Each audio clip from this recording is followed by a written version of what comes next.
Good morning. Welcome, line agents, managers, employees. We've got a wonderful event this morning. Speaker Bobbi Howe is here, and she is a second-generation real estate professional with over 20 years experience as an active realtor. She's the 2020 Kansas City Regional Association of Realtors President, National Association of Realtors Immediate Past Chair of Strategic Thinking Advisory Committee, and the Missouri Realtors 2020 Strategic Chair of Planning. She is passionate about mental health for those in the real estate industry, and in her spare time, she loves running marathons and being an association junkie. Please help me welcome Bobbi Howe. Thank you, Kathy. And thank you guys for all having me here today. We're going to be together for the next 3 hours. So let me kind of lay out how the next 3 hours are going to go, because I know some of you are having watch parties, and I know how hard it is to keep our attention sometimes for even 10 to 15 minutes, let alone for 3 hours. So we've got 3 1-hour segments today. Essentially, we're going to spend the first hour speaking about finding your why and doing goal setting. And I'm so excited that Lion has brought me on to do that. This is the most important time of the year to be thinking about your business plans and your goals for next year. Too often I see realtors wait until late December, maybe early January to make a plan. And by the time they put it into action, it's February. They start seeing the business from it in March or April, and you've given up 5 months of your business. Let's not do that. Then the second hour, we're going to talk about time blocking, and I'm going to take you through a couple of different exercises with time blocking. And then the last hour, I'm going to get really personal with you and tell you some lessons I've learned from my life and my mom's life. As Kathy said, I'm second generation. My mom was a realtor, and I'm going to tell you some lessons that I've learned during my 34, 35 years that I've had in real estate. We're not going to do the math right now. And I'll go spend that. But what I want you to know is that at the end of the hour or the top of the next hour, we'll see how everything falls in place. I'm always going to give you a 5 to 7 minute break. So you can go grab a drink, grab a snack, make that phone call back to a client, whatever you have to do. Just ask that you be present during the time that we have here today. All right, so let's get going. I will share my screen. Patrick, feel free to yell at me if anything ever goes wrong, and I will stop what I'm doing. All right, hopefully you can see my screen now. And like I said, we're going to start with goal setting. But before we get into goal setting, I want to talk to you. These are going to be 4 books that I'm going to talk to you about today. The first 3 are going to be books that I talk about during this first goal setting section. The very first one is Simon Sinek's Start with Why. Absolutely love this book, one of my favorite books of all time.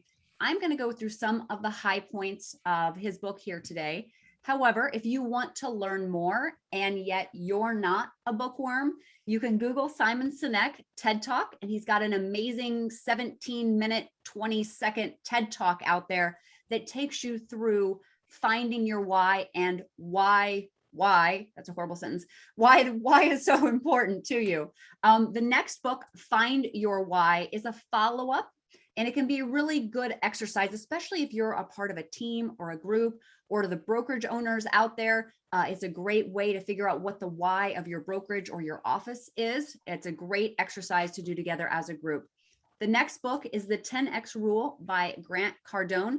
And when we get to the goal setting section, that's where I'm going to start talking some of Grant's ideas behind the 10X Rule. Now, again, if you're not a reader, but you do like Audible books, this is my all-time favorite Audible of forever, because Grant Cardone himself is doing the reading of the book, and he's got one of those like New Jersey mafia voices to where if you don't do what he says you should go do in your business, like he may come murder you in your sleep. No, just kidding. But it is very motivational, just his voice that he uses in that book. Then when we get to the time blocking class, I'm going to do an entire section on this book called The 4 Disciplines of Execution. Of all the things I have ever learned in real estate, this is the thing that has made the biggest difference to me. And I will go through what all 4 of those disciplines are and how you can put them into action in your business. So let's get started here. And there we go. I usually have a clicker and it's like missing for me this morning. So we're going to start with our why, finding our big why. So what is a big why? It's our internal motivation. It's why we get out of bed every day. It's a life purpose, a goal, a vision that you're passionate about, or it can simply be an important need in your life. The more emotionally invested you are in your why, the more that it will drive you to do the things you need to do when you don't necessarily feel like doing them. You know, the day before a vacation miracle, you get everything done, because if you don't get it done, you tell yourself, I can't go on vacation, which, let's be honest, we would go ahead and go on vacation. But that's your big why. It should be something that drives you so hard that if I don't get all these things done, I don't accomplish my life's purpose.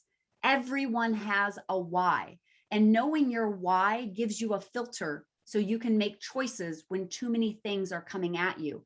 It gives you a reason to continue when you just want to quit and go the other direction. And it gives you a source of fulfillment in everything that you do. But you know what?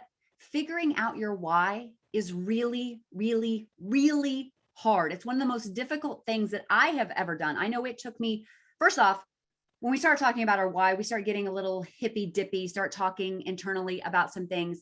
And I know that whenever I first started trying to figure out my why, I turned it off for a while. I didn't want to be a part of whatever that is. It's silly. And yet once I bought into it, it probably took me a good 12 to 15 months to truly understand what was most important to me.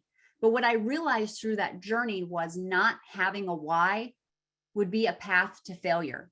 The people that usually push back about figuring out what their why is, those are usually people that are okay just living a mediocre life. And I'm going to talk to you here in a little bit about why you don't want to settle for a mediocre life. Your big why is that thing that you plug into and it emotionally drives you when things get tough. It's not a wish. It's something that matters to your soul and it will change your life. It is your purpose. Now, someone sent me this. One of my friends up in Des Moines, Iowa, sent me this one day, and it's a magnet. It's actually right behind me. There's this ugly file cabinet that I've got this cute little magnet on. But I love the saying on this is life isn't about finding yourself. It's about creating yourself. Too often we spend our life finding what our purpose is instead of digging down to what's important in us and then creating a life around that. If you don't know why you're doing something, why would you do it at all? The purpose of understanding your why is about uncovering what you really want in your business and your life. And it's the catalyst to get you to do the things that you need to do. And that's going to be the overarching theme through our 3 hours together today, which is action, putting yourself into action and creating things. Some days you may not feel like doing anything. We all have those days, especially I'm in the Midwest right now and winter is trying to set in right now. And we've had a bunch of gray, dreary days. Some days it's just really hard to get out of bed, but you've got to find a way to break through that. When you're in touch with your why, you realize what you need to do are choices that will get you to where you want to go. So why do we care about our why? Well, first, is that our behavior is affected by our assumptions and our perceived truths. We make decisions based on what we think we know. That dance between our gut and our rational decision making pretty much covers how we do everything in our life. And if we truly think about it, most companies and most of us truly don't really understand why our customers are our customers. Yes, we may have picked them up from lead generation. Yes, they may be a referral from someone else. But what was it about us and our business that they connected to and they wanted to continue to do business with you, especially if they've done multiple pieces of business with you or they continue to refer them out to friends? There is something they're connecting to. And when you can understand what that is and do your marketing from that standpoint, you will attract more of that. You see, there's 2 ways that we can influence human behavior, i.e., getting someone to work with us. We can either manipulate it or we can inspire it. And there's 4 ways that you would manipulate someone to work with you. First is price. Price always costs something. We all know those realtors out there that will cut their commission down to 1% or they'll give a kickback, which is, I think, illegal in your state. It's illegal in my state. Those are people who truly don't believe they have value. Price is only an issue in the absence of value. One of my very favorite sayings, I'll say it again. Price is only an issue in the absence of value.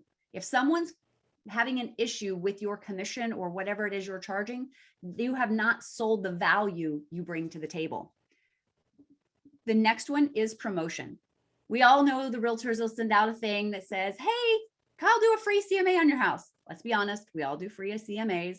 That's a promotion. That's someone manipulating someone to get them to work with them. It's cool. If it's your thing, go ahead, do it. But just understand that manipulations will bring you transactions, but they will never breed loyalty. The third way that you can manipulate someone to work with you is through aspirational messaging. Now, these messages are most effective with people who lack discipline, or they have a nagging fear or insecurity that they won't have the ability to achieve their dreams on their own. And then the fourth way that you can manipulate behavior is through novelty or innovation. And I have a quick commercial to show you on novelty and using that as manipulation. But I think I realized I didn't click the share sound button. So I'm going to stop share, start again. So I apologize. It's, you know what, I've had plenty of coffee. It's 11:15 here in Missouri, and yet I'm still just like acting like it's 9 a.m. So one moment. Patrick's going to kill me. It's fine. All right, we should be sharing again. And this is a Super Bowl ad from a couple years ago. So hopefully this will work. Come on.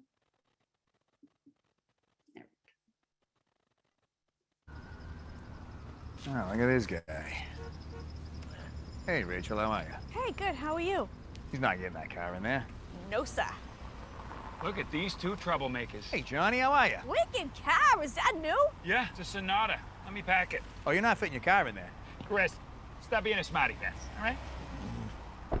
Look who's got Smart Pack. Smart pack. Just hit the clicker, car packs itself. That's smart. It's wicked smart. And I can pack it anywhere. How about Dorchester? Packed it. Foxborough. Packed it. The garden? Packed it. Saugus? Packed it. Swampscott? Revere? The harbor? Are you kidding me? I packed it and then unpacked it. You unparked it? Kid. Game changer. That Sonata ain't got no driver. That's all right. He's got smart park. Hey, you can back there. He's got smart pack. Hey, whoa, it's Big Poppy. Wicked smart. This is a ghost car. A better way to park, only available on the all-new Sonata with remote smart. No, don't play that commercial again. So that's just a formulation of novelty or innovation. There was a brokerage a few years ago, which I'm a part of that brokerage, so I'm throwing them under the bus, but I'm not going to name them, is they transformed from being a real estate company to being a technology company. Let's be honest, that was a form of manipulation in order to try to attract agents to their company. It didn't end up working, and they went back to being what they always were at the beginning, which is a real estate company. Manipulations will get you transactions, but they will never breed loyalty. So the other way that we can get people to work with us is that we can work through inspiring. But if we want to inspire, we have to take a look at the golden circle, which is what Simon Sinek's known for.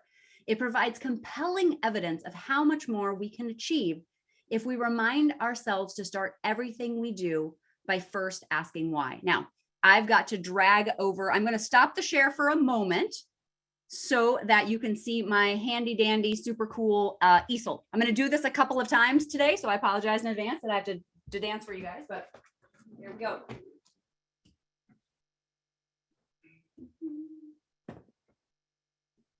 Okay, now you guys all should be able to see that, hopefully. Good. I won't draw at the very, very bottom. Now, the golden circle starts with the outer ring, which is the what ring. All companies should know what they do. Then we go to the next ring, which is the how ring. Some organizations know how they do what they do. This is what makes them special or sets them apart from their competition. but not everyone knows what makes them special. I know a lot of realtors that say, I'm just a regular realtor. No, you're not. There's something special about you that sets you apart from everyone else. And then finally, we have the why. And this is where almost every organization struggles. Very few know why they do what they do. The why is not about making money. That's a result. The why is a purpose, a cause, or belief. It's the very reason you are in business. If we go back to, where is my screen share? We go back to this. I'm gonna be here because I gotta draw something else here in a second. So if we go back to this, the golden circle, the why is our clarity, which gives us our beliefs. Our how, that's where we get our discipline or our actions to realize that belief. And our what is our consistency, the results so that we actually achieve on those actions we take. People don't buy what you do, they buy why you do it. So if you come from a place of commission breath, people will smell that a mile away. All of your messaging should start with a why, a purpose, a cause, or belief that has nothing to do with what you actually do, but why you do it. We perceive a brand as being authentic when why they do what they do is tied to what they do. When an organization defines itself only by what it does, that's all it will ever do. Simon Sinek talks a lot about Apple versus Xerox. Xerox put itself out there as a copy company, and that's all Xerox has ever been known for. They tried to merge off into some other things and do some other things, but they had set themselves up as a copy machine company only. Where Apple, back in the late 80s, Jobs put out an ad about changing the world. If you want to be a part of changing the world, you'll be a part of our company. And that's what encouraged people to start buying their products to begin with. They came from a why, not a what, which is a computer company. Our need to belong is not rational, but it's a constant that exists across all people in all cultures. We want to be around people and organizations who are like us and share our beliefs. When a company clearly communicates their why, what they believe, and we believe those same beliefs, we will sometimes go to extraordinary lengths to include those brands in our daily lives. And I will explain to you why that is, because there's the second graph. Okay, now, the decision-making and the ability to explain those decisions exist in very different parts of our brain. So, oh, I need to stop sharing so you can actually see my big thing. Sorry, friends. Exist in very different parts of our brain. So we have to rationalize because they don't talk together. So if I could find another colored marker here, the neocortex is this outer core. This is as scientific as I'm going to get today, friends. The neocortex is the outer ring. This is where our rationale is. It controls our sense, our analytical thinking, and our language. The result, this is where our communication comes from on this what area. Here in the center with the how and the why is our limbic brain. This is our trust. It controls our behavior, our decision-making. This results in those gut feelings that we have. And this is where our loyalty comes from when we connect with the why and the how, what makes them special.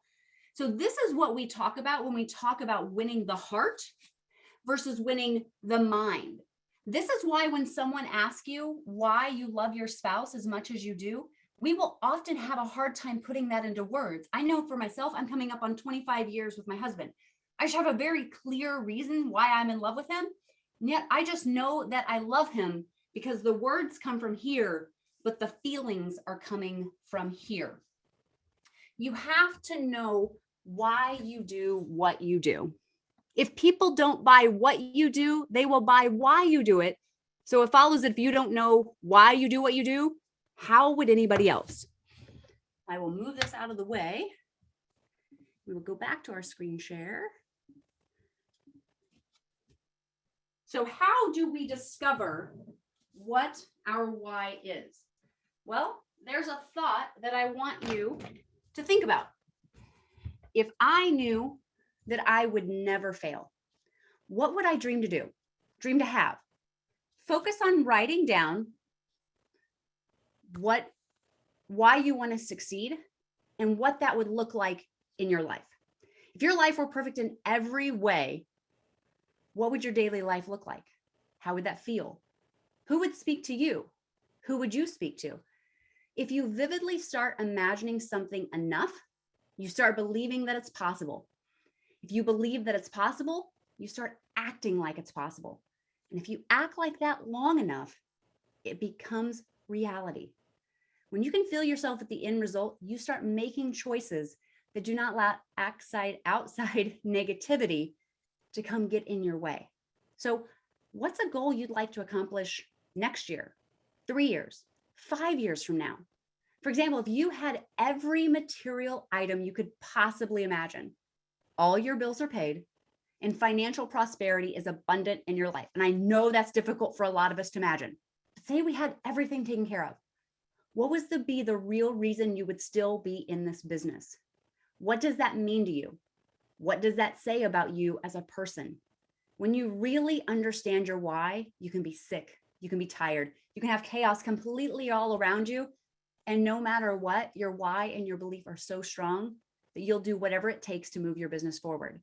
So to begin the process of uncovering your why, start with this one. Answer these questions. What is your reason you decided to join this business? What does that mean to you? And what does that say about you as a human being? In what ways do you look to see to have your life change? What doors are going to open for you? What does that look like or feel like? So to start, make a list in a notebook that you could keep with you at all times and reflect back on it. You'll see that a lot of the things at first that come to mind are material things, and that's okay.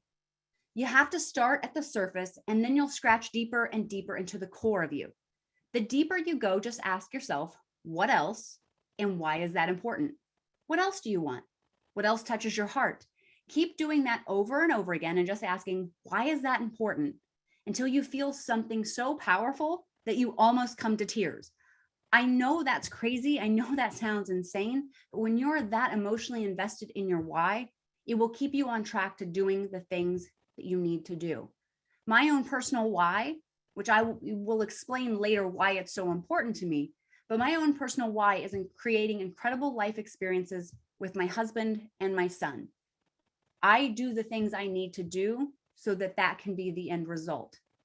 Because if I don't do that, then everything I've done in my life is for naught. I'm about experiences with my family. That's who I am. The next one, I want you to share your why with someone that you trust. Ask them to hold you accountable to help keep you on purpose in your business and in your life. And in the process of sharing, it makes it much more real. And the person you trust, you need to ask them to hold you to task and remind you of your why and hold you accountable to your actions. One of the first classes I attended when I ran a 500 agent office in North Kansas City, and one of the first classes that I attended after that was a way to coach the agents in my office. And the lady standing on stage said, too often we love people out of this business. When it comes time to holding them accountable to their goals, and they say that they're not on track for it or they didn't accomplish whatever they committed to do, we say, oh, that's okay. You'll do better next time. We need to stop loving people out of this business. We need to say, you know what? It's okay that you didn't do what you said you were going to do. However, what are you going to do differently? How are you going to change? That's how we hold someone accountable. We wouldn't want to pay a personal trainer at the gym, not show up for 6 months in a row, and they never even call to check in on us. Or they tell us, that's okay. You want to go eat at the buffet together? That's not them holding us accountable to our goals. So who would you choose and why would you choose them? And lastly, create a brief statement that you would share with someone, your elevator speech, about why you joined this business. Make it a story. People connect with other human beings with stories, not just with facts. I'm a realtor, I sell in Sacramento. No. Who are you? What makes you special? Remember that how part? What sets you apart? Tell a story around your why and your how. In addition to your notebook, I want you to create another visual. You guys are having a watch party, some of you in the offices today. So create another watch party, or not a watch party, a vision board party. This is actually one of my favorite things to do with a large office. Bring in a whole bunch of poster boards, bring in a whole bunch of newspapers and magazines, and cut out words and images that are important to you. And then keep it right in front of your face so you can see it over and over and over again. You know, when I actually started running my office of 500 agents, I had been a realtor my entire life. And this sounds really silly, but some of you will get this. And so my clothing that I had as a realtor did not necessarily match the clothing of a CEO of a 500 agent office. But I couldn't just necessarily just go out and buy an entire new wardrobe from Nordstrom's or Neiman Marcus. So what I did was I created a vision board around some different pieces of classic clothing that was very high-end luxury that I wanted to add to my closet. And I set goals towards being able to purchase those things. And I kept it right in front of my desk. And there were days where I didn't want to do the recruiting that I needed to do, or there was days where I would have just rather just kept to myself versus coaching my agents, which is what I love to do. But seeing that vision board in front of me kept me going, even though it was a clothing based thing. So whatever your thing is, whatever's going to drive you, motivate you, put that on your board and put it in front of you so that you see it on a regular basis. So let's move on to setting goals. We figured out our why, what's important, what drives us. Well, now we need to figure out what we want to achieve. Very first thing is this quote by Marianne Williamson, and I love it. And it says, our deepest fear is not that we're inadequate. Our deepest fear is that we are powerful beyond measure. It is our light, not our darkness, that most frightens us. We ask ourselves, who am I to be brilliant, gorgeous, talented, and fabulous? Actually, who are you not to be? You're a child of God, and your playing small does not serve the world. I want you to take a moment and think about the way you speak to yourself, especially the women that are watching right now, because I have noticed that we have a greater tendency to do this. Think about the way that you speak to yourself, especially the negative self-talk. Would you allow your child, your best friend, your sister to speak to themselves the way you speak to yourself sometimes? If not, stop it, knock it off. Sometimes we don't go chase dreams because we're scared of what it means if we would achieve it. We tell ourselves that we don't deserve that. People tell themselves, I'm just scared of failure. You're not. You're actually scared of success. So put that out of your mind and go get and do what you're supposed to do. So from Grant Cardone, the 10X rule, I'm going to say like 75 times today, this is my favorite quote. This is not my favorite quote, but this is a very powerful quote.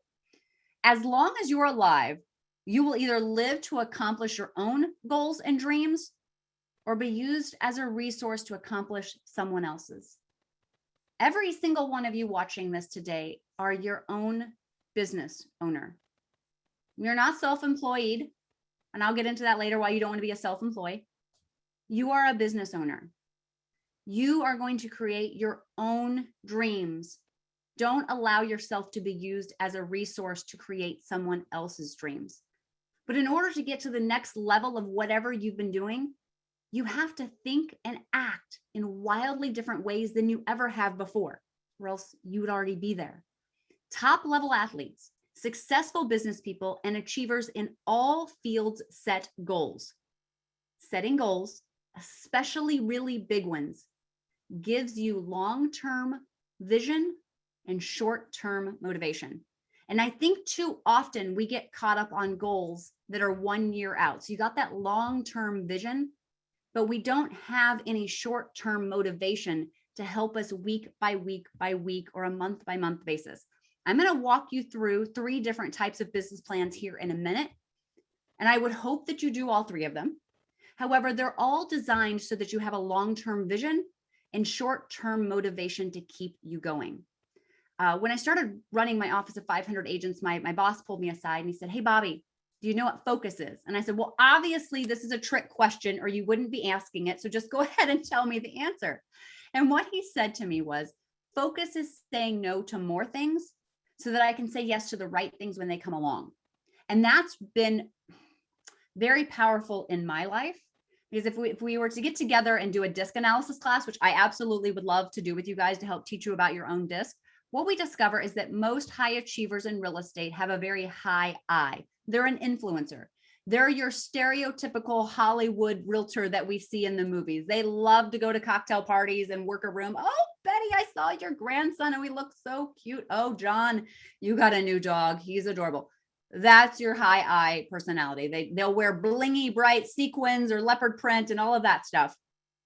I do sometimes too. It's okay.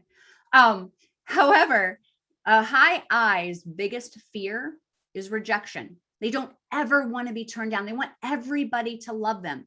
And because a high I fears rejection, they don't ever want to reject anyone else. So they will always say yes to way too many things and overcommit themselves because they don't ever want to reject anyone. PTA treasurer right here, couldn't say no to it, regretting it now. Don't do that. Say no, it's okay. It'll keep you focused. So where do we start when we start looking at setting 10X goals, or we start setting our goals? We have to understand that success is vital to our survival. There's another quote in the 10X rule by Grant that says, success is like a breath of fresh air. Although the last one is important, it's not nearly as important as the next one you take. Almost every problem that people face in their careers and other aspects of their lives, such as failed diets, marriages, financial problems, they're all the result of not taking enough action. Having goals must equal taking action. When people start limiting the amount of success they desire, they limit what's required of them in order to achieve success, and they will fail miserably at doing what it takes to keep what they already have. Massive thoughts have to be followed by massive actions. Success is important to live a full life. Grant says you have a duty and obligation and responsibility to yourself, your family, your company, everyone around you. And treating success as an option is one of the major reasons that people don't create it for themselves. They don't believe that there's enough success to go around for everyone. So therefore it must be optional. I don't have to go and create it. I want to be clear. Success is something that is created. It's not acquired. There's no limit to the amount of success that anyone can achieve. Your success does not have a negative effect on my potential. Your achievement does not prevent or limit my ability to achieve. Most people look at success as if it were somehow scarce or linear. There's only so much to go around, and that's not true. Success does not merely happen. It's the relentless pursuit of proper actions taken over time. And in real estate, that's leads, listings, and leverage. I won't get into all of that today. So how big do we need to be thinking? Well, we need to think about stretch goals versus attainable goals. And I'll tell you why you don't really want to set obtainable goals. You really want to set stretch goals. So there's 4 degrees of actions. The very first is to do nothing. The next one is to retreat or go backwards from where you've already been. The next is to take normal levels of action. And the final one is to take massive levels of action. No matter which degree of action that you operate in, they all require work in some way. The most massive action is the most natural state that we could possibly operate in. Look at children. They're running around all the time. We're always like, oh, I wish I could have their energy. We actually have that as a natural state, but over time we get broken down and we step away from it. People's failure to think big enough usually means they will never act big enough, often enough, or persistently enough. In order to maintain your enthusiasm, you have to make your goals so substantial that they keep your attention, and they keep your attention on a daily basis. I'm going to tell the story, and it's not to go brag. It's just literally a true story. I'm a marathoner. That was in my thing. I just ran the Chicago Marathon a couple of weeks ago. I could just go out today, pick a half marathon a month from now, and I may or may not do some training leading up to it, because I know that I could just go run 13.1 miles. It may not be very pretty. It may not be very fast, but I could go from the start line to the finish line, and I know that I could accomplish it. That for me would be an obtainable goal. So a couple of years ago, I guess it was the spring of 2018, I actually set a stretch goal for myself, which was to do the Dopey Challenge at Walt Disney World. For those of you who've never heard of that, it's a 4-day race. On Thursday, you run a 5K. On Friday, you run a 10K. On Saturday, you run a half marathon, and on Sunday, you run a full marathon. So over the course of the 4 days through the parks of Walt Disney World, you run 48.6 miles. That was a stretch goal for me. That wasn't something I could just wake up and go do. Even if I did it horribly, I would have never made it across the finish line. I had to actually put in work daily for 6 months in order to make it across the finish line. And then I was so bored doing it by myself, I recruited 2 friends to do it with me the next year. If your goals are so small that you don't even need to consider them on a daily basis, you will lose interest. When we set really high goals, 10 times goals, we have to build up steam and momentum to get going. When we set goals that we could just go out and reach today, we often don't do it at all, and we don't get any momentum build up to keep us going. Often we will fail to hit an obtainable goal. But if we set our goals 10 times higher than that obtainable goal, oftentimes we will hit 7 to 8 times that goal. Some people would say, well, that's a failure. You were going to do this. You only made it this far. But you still made it 7 times farther than what you were going to initially set your goal at. And I call that a success. Now, when we start looking at writing our goals, I want you to think of them in the present tense as if they've already happened. I own a vacation home in Cabo. My net income is $2 million per year. I am making a positive difference in my community. When you're setting a goal, be clear about what you want it for, and then tie it to a greater purpose, which is your why. So when you're setting goals, if I can get my cursor back over there, please keep in mind you're setting these goals for you and no one else. So often I have seen people do their goal worksheet and then be like, they'll write something because they think the person next to them might judge them for what they wrote. Go do your goal setting by yourself. And these goals are for you, your family, your business, no one else. The next one, anything is possible. Now, can you probably go from selling 5 transactions this year to 200 transactions next year? Most likely not. I mean, I'm not going to say it's anything is possible. However, over a course of 3 years, could you go from that 5 to 200? Most certainly you could. But too often we say, well, this is where I am, and it's going to take me 20 years to get there. I won't ever do that. The next one, you have more potential than you realize. This one gets me.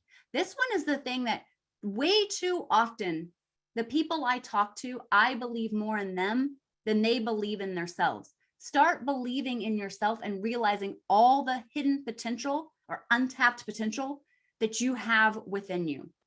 I've already said this one. Success is your duty, your obligation, and your responsibility. You have a responsibility back to yourself and to your family to be the best you that you could be. Next one, there's no shortage of success. And number 6, regardless of the size of the goal, it will always require work. Even if it's going backwards, it takes work to go backwards. So I want you to do the following. Set your goals 10 times higher than you want to. Force yourself out of that box.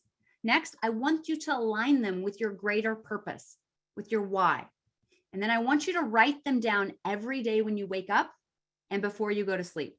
When we get into the time blocking class, I'm going to talk about why that's so important, but have it on your mind at the beginning and have it on the end.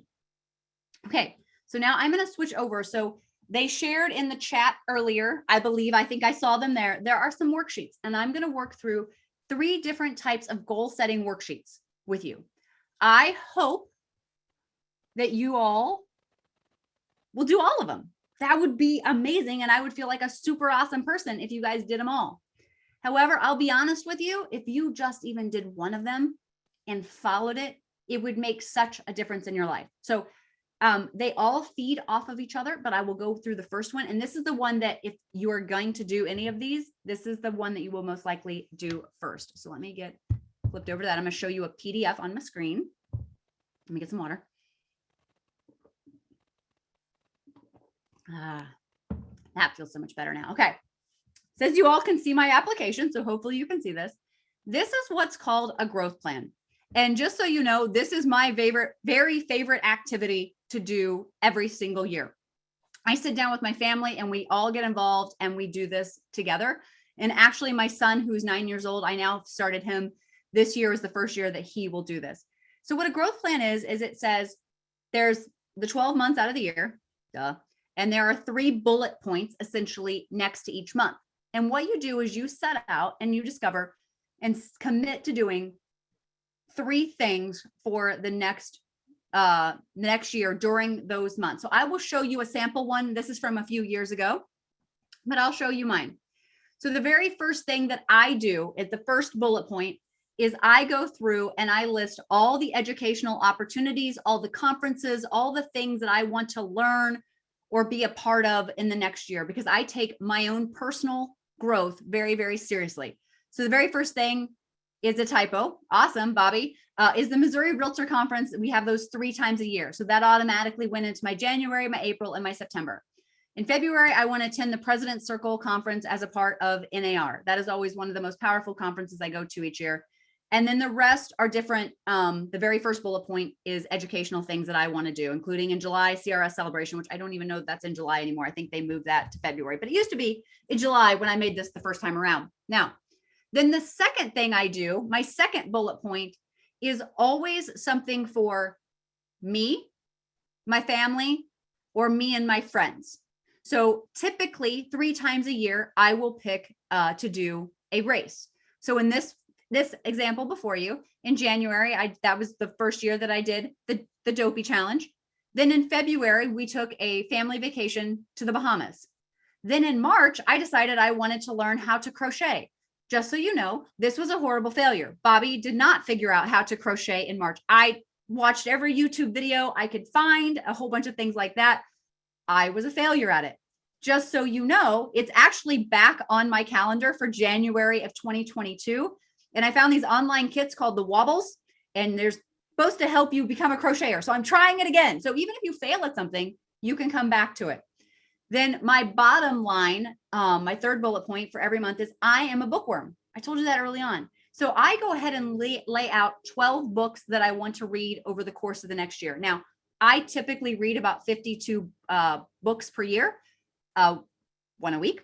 But this is at least 12 books that I'm going to read and I'm going to commit to. And so I can go ahead and order them on Amazon or wherever you get your books from. Sorry, people hate Amazon. I order my books. I have them ahead of time. So that's a growth plan. It's one of my favorite things. Lastly, I'm going to apologize. My lawn crew just showed up of all the time. So hopefully they won't get too loud out in front of my window. Thanks, guys. All right. This is the next one. This is actually your business plan for the year. It's called a goals priority strategy, or a GPS. And that's one of the things that I love about it, calling it a GPS. It is your map, your road to where you are and where you want to go. Another name for this form is called the 1-3-5, and I'll explain to you why. So the 1 is the very first one. It's picking one wildly important goal to you.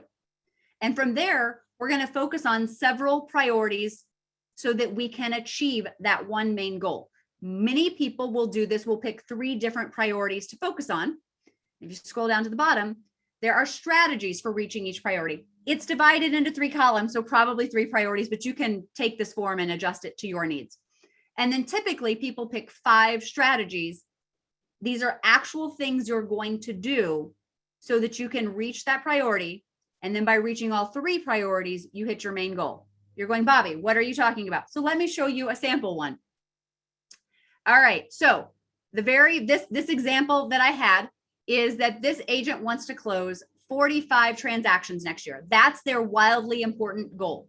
So their priorities in order to achieve that goal is the first priority they're going to focus on is establishing an online presence. Their second priority, oh, good Lord. No, your guys are seeing the right thing. The second priority is to lead generate for new business daily. And then their third priority is going to be organizing their COI or their SOI, whatever you use, into their CRM. And then most importantly, not just organizing it, they're going to systematically grow it and contact everyone that is in their database. Please don't be filling up a database and then not going back and actually contacting people and doing something with it. It kills me when we do that. All right. So for their strategies for reaching each priority, the first one was going to be to establish their online presence. Their first their first strategy is going to be setting up and or updating all their social media profiles. And then the second part is the most important. Establish a general action plan for communication on each. Don't try to be everything to everyone. Don't spend all of your energy on all of the different platforms. Decide how you want to use the platforms, which platform you want to put the most effort into. Some of you will choose LinkedIn. Some of you will choose Insta. Some will still choose Facebook. Pick one as your main priority and the others as supporting documents to it. Then their second strategy was to create a landing page. Then they're going to create some agent websites. They're going to locate and attend 3 training courses on internet lead generation. That's something that can go back on the growth plan, is to go ahead and locate those internet lead gen classes and designate which months they're going to be attending those. And then finally, they're going to develop and start a blog. Might not be your thing. I've tried blogs so many different times and I give up after like 3 weeks, and then I'll come back to it for like a week and then I'll give up again. So that's your thing. You're in good company with me. For their second one, lead generating for New Business Daily. Their first strategy is going to be to lead generate every day from Monday to Friday for 3 hours. If I'm being honest with you, if you would just lead generate for 1 hour a day, if you're doing none right now, you would change everything about your business. Number 2 is to meet with an accountability partner at a regularly scheduled time. As I get into time blocking, you'll understand why that's such an important thing. The next one, be faithful to my calendar and time block so that I'm no longer available in the mornings. Preview of next hour coming up. Number 4, to role play scripts with an accountability partner regularly. Some of you will hate doing role play. Those of you that do it, your business will 100% change, because you'll learn how, instead of being a 10-year 10 transactions per year agent, sometimes by using scripts of someone who sells 50 houses per year and role playing that, you then become that person. You don't use the same scripts when you sell 10 houses a year as you do when you sell 50 per year. And if you say, Bobbi, I don't use scripts, I will tell you that if the same situation happens to you 2 or 3 times, you will develop something that you say to explain that situation, and that is a script. Okay. And then finally, they want to obtain 3 new listings, 3 new buyer agreements, and have 4 closings per month for their lead generating daily. And then the third priority was to organize their COI. So they're going to contact all their family, their friends, their past clients that need leads, and they're going to get updated contact information. I do this once a year with my entire database. Then they're going to contact 50 people per week. They have a very large database until everyone's contact info has been updated. Then they're going to enter all their contacts in their system and continue to add 10 new contacts per week to their database. They're going to attend some CRM training so that they can use their CRM at the highest level. I don't know what you guys use internally. A lot of my clients use Boomtown and some other stuff. They use such a small portion of it. So if you use a robust CRM, make sure you're attending training so you know how to use all of it at the highest level. And then finally, they're going to systematize their campaign contacts and calendar out doing that. So that is your goals, priorities, and strategies business plan, which then carries over to the last one, which is called a 411 or an action goal sheet. On this one, at the very top, you're going to list what your annual goal is. From the previous example, it's going to be the 45 transactions per year. You can also put on here financial goals that you would like to hit, whether it's having a certain amount of money in your savings account, whether it's buying an investment property. And you could also put personal goals here. You could have more than one goal on this one. Then once a month, you're going to spend some time and you're going to figure out from this document here and these things down here at the bottom. I'm waving my hand like you know exactly what I'm pointing at. Sorry. When we're in person, I can touch the screen. You pick some of these things that are down here. You already have 15 things here. So pick 2 or 3 that you want to focus on for this month, and you just list them out right there. Then finally, on a week by week basis, I want you to list 4 to 6 things. I like 5, it's 1 a day, that you're going to focus on for that week. Then you don't fill out this form again till the next week, because too often people will come do this for the entire, when they're picking out their monthly goals, they go, okay, week 1, I'm going to do this. Week 2, I'm going to do this. 3 and 4. Then something happens in week 1. They get sick with COVID. Someone dies. Out-of-town buyer shows up and they have to show them houses all week, and they accomplish none of that. Well, now the rest of the month is thrown off, and too often people will just stop and not do anything at all. So here, there are a couple of things that was on here that could be on your weekly thing. There was add 10 new contacts per week to your database. That's something very easily to move over to your weekly goals to remind yourself. What this form causes you to do is to look at your goals and how you're going to accomplish them on a weekly basis at the bare minimum, as long as you're using it. Too often, people will go back and create this document right here, and they will shove it into a desk, and they won't look at it again till next year when their manager asks them to create a new one for the next year, and they pull it out and go, oh, I don't know that I did any of this because wasn't looking at it on a regular basis. And then sometimes they just copy it and do it over again. And if they don't do and actually follow this action goal worksheet, they don't actually end up accomplishing it. I'm going to stop share on this and we're going to finish. Oh, I guess share the other thing back again. All right.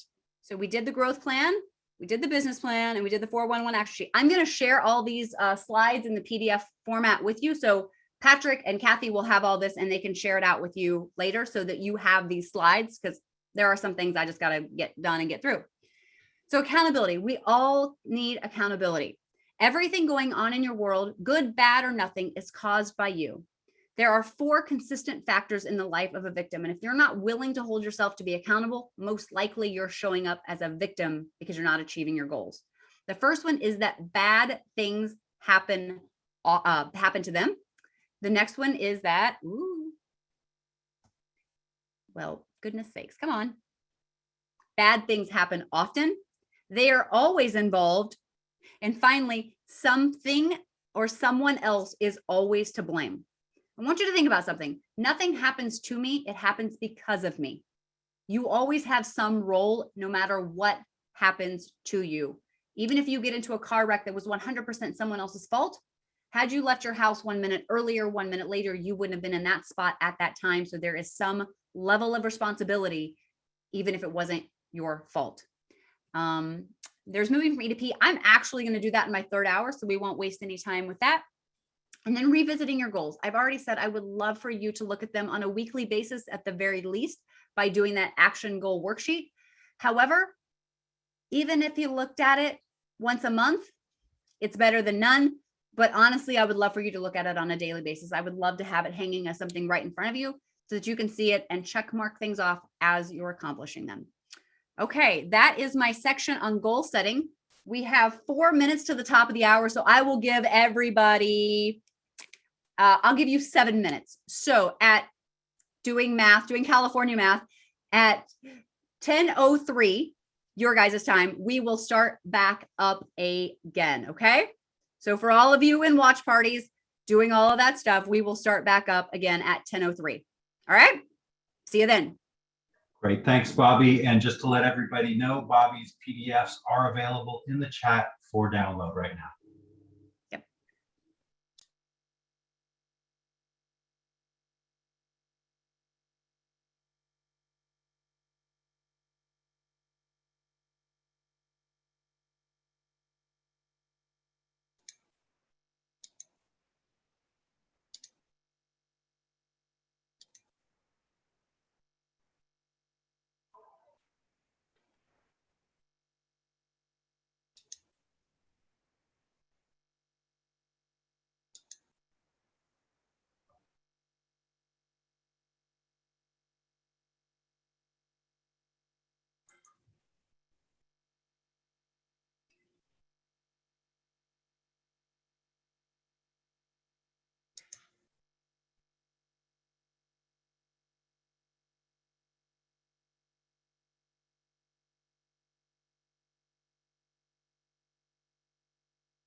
You can share anytime you'd like, Bobby.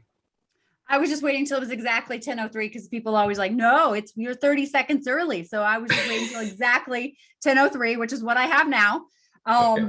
All right. So let's get into this next section on time blocking. Now, I want you to know we've been through I won't say the heaviest because the last hour is pretty heavy, but like in an emotional way. But as far as like a brain power of what we're going through, whys and goal setting, we've been through the hardest part.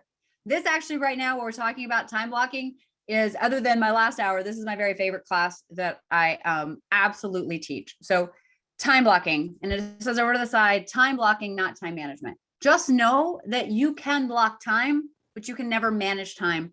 Time will always find a way to manage you.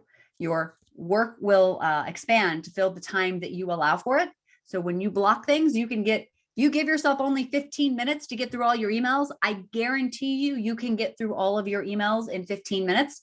But if you don't give yourself a start time and an end time on emails, you could spend all day just in your emails. And I know because I just cleared 18,000 emails out of my promotions tab just last night. I don't know where all those promotions come from, but they just show up. However, if I had spent 15 minutes each day clearing them out, I would have never got to the point of having 18,000. Now, I do want you to know that what I'm going to be talking to you in time blocking is going to keep us focused on the most important thing in growing your business and blocking time for those things. Of all of the things that probably any real estate conference you can go to, this is the easiest thing to implement. This will bring you the greatest return on investment.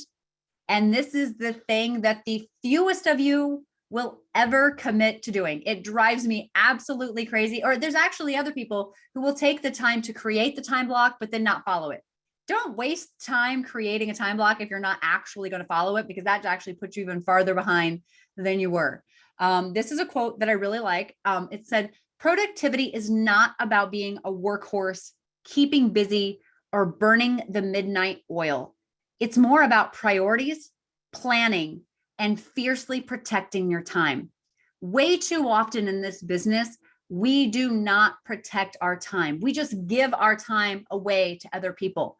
Instead of someone calls and wants to look at a property or have you come over for a listing appointment, we say, great, when works for you? And you like leave days open, as opposed to saying, I'm available Thursday at 3 or Friday at 8. What works best for you? Rarely will one of those two times not work for them. And if so, great, I have this another opening here. But when we just give other people free reign over our time, they will often pick a time that you didn't want them to pick. You were just hoping they didn't say it.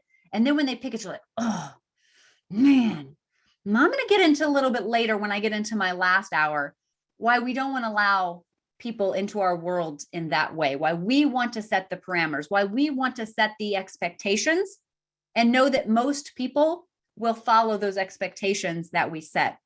The other part of this is that productivity is not about being a workhorse, keeping busy, or burning the midnight oil. Whenever I took over my office of 500 agents, I had one particular agent who was 100% a solo agent, no admin, no nothing.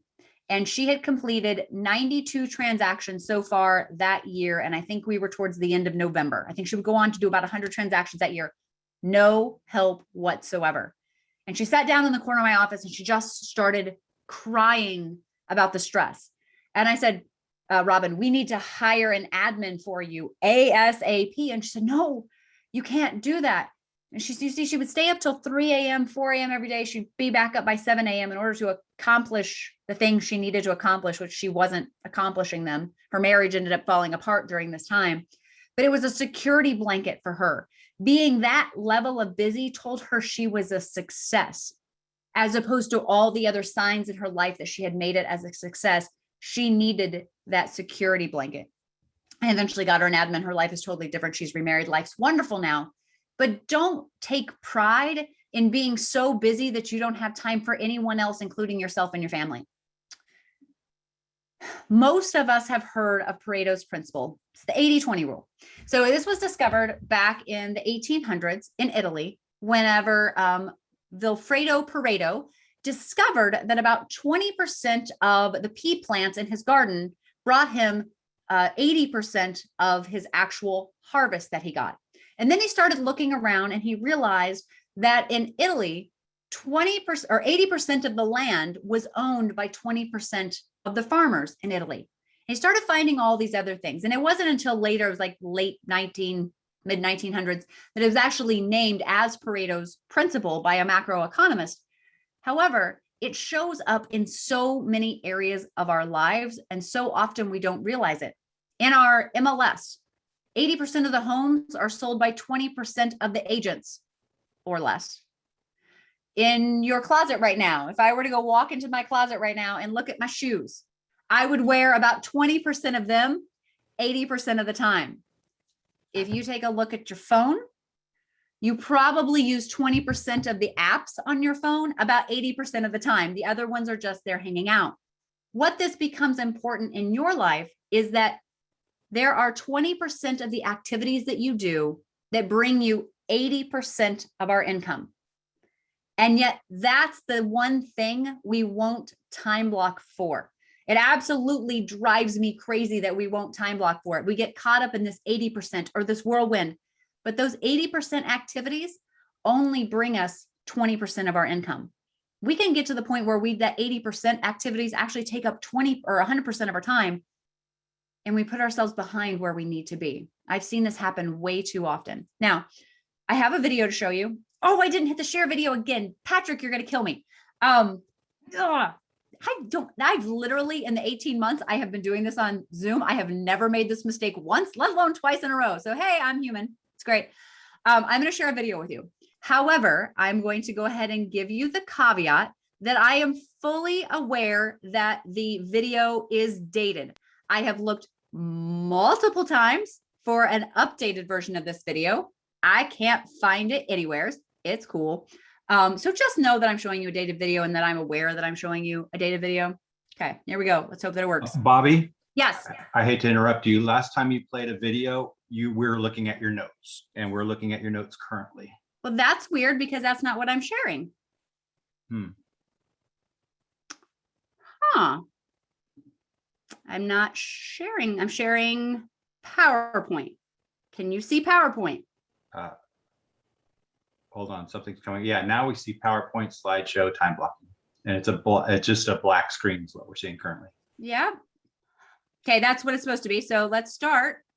All right. Your name is? Elizabeth. Elizabeth. You have a work life? I do. Family life as well? Children? Not yet. Not yet. What's the nature of your work assignment? I direct an international firm. An international firm? So you really are interfacing with all kinds of people in the firm and outside the firm. That's right. You want a rich personal life and a rich family life. Do you ever feel like you get bogged down in the thick of thin things? Yes. Well, that might be analogous to all these little, small things that tend to fill our life. And that just little by little, they just accumulate. Now, your job, you can't go above this, is to get all those large rocks in the jar. Good luck.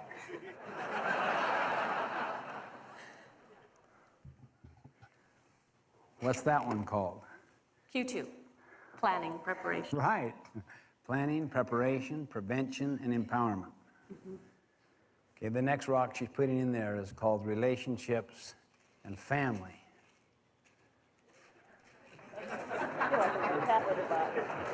You didn't look at that third rock you put in there. That's employment, some key employment issue, and then you put major projects here. I can't get it above there. I haven't worked it yet. Oh, yeah, that's right. Is that fair? Yeah, that's fair. That's called service community church.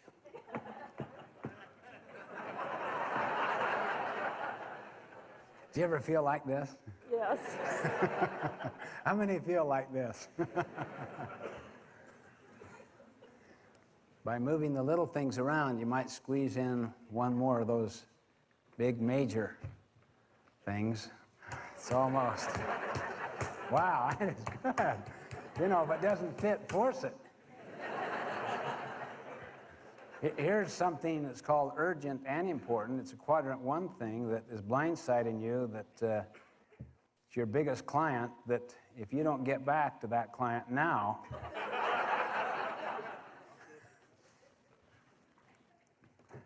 you've given up your vacation. And you have no special block of time just for yourself. I'll tell you what you can do if you want to. What's that?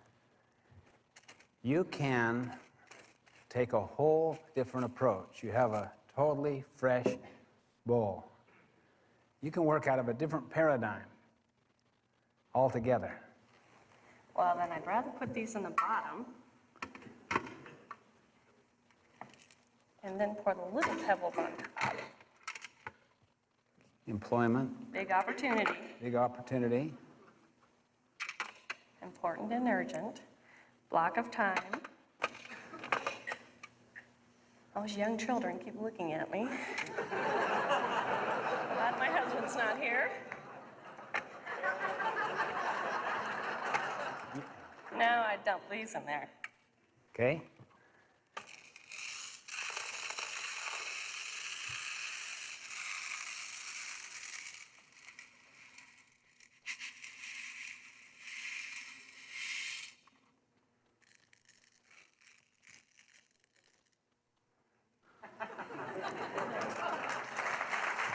That's great. That's great.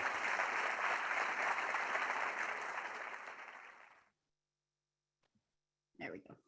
So when we're in real estate, we have 3 big rocks. I normally drag this out, draw this on the board when we're in person, but it seems like a lot of effort to drag it over here to just do this.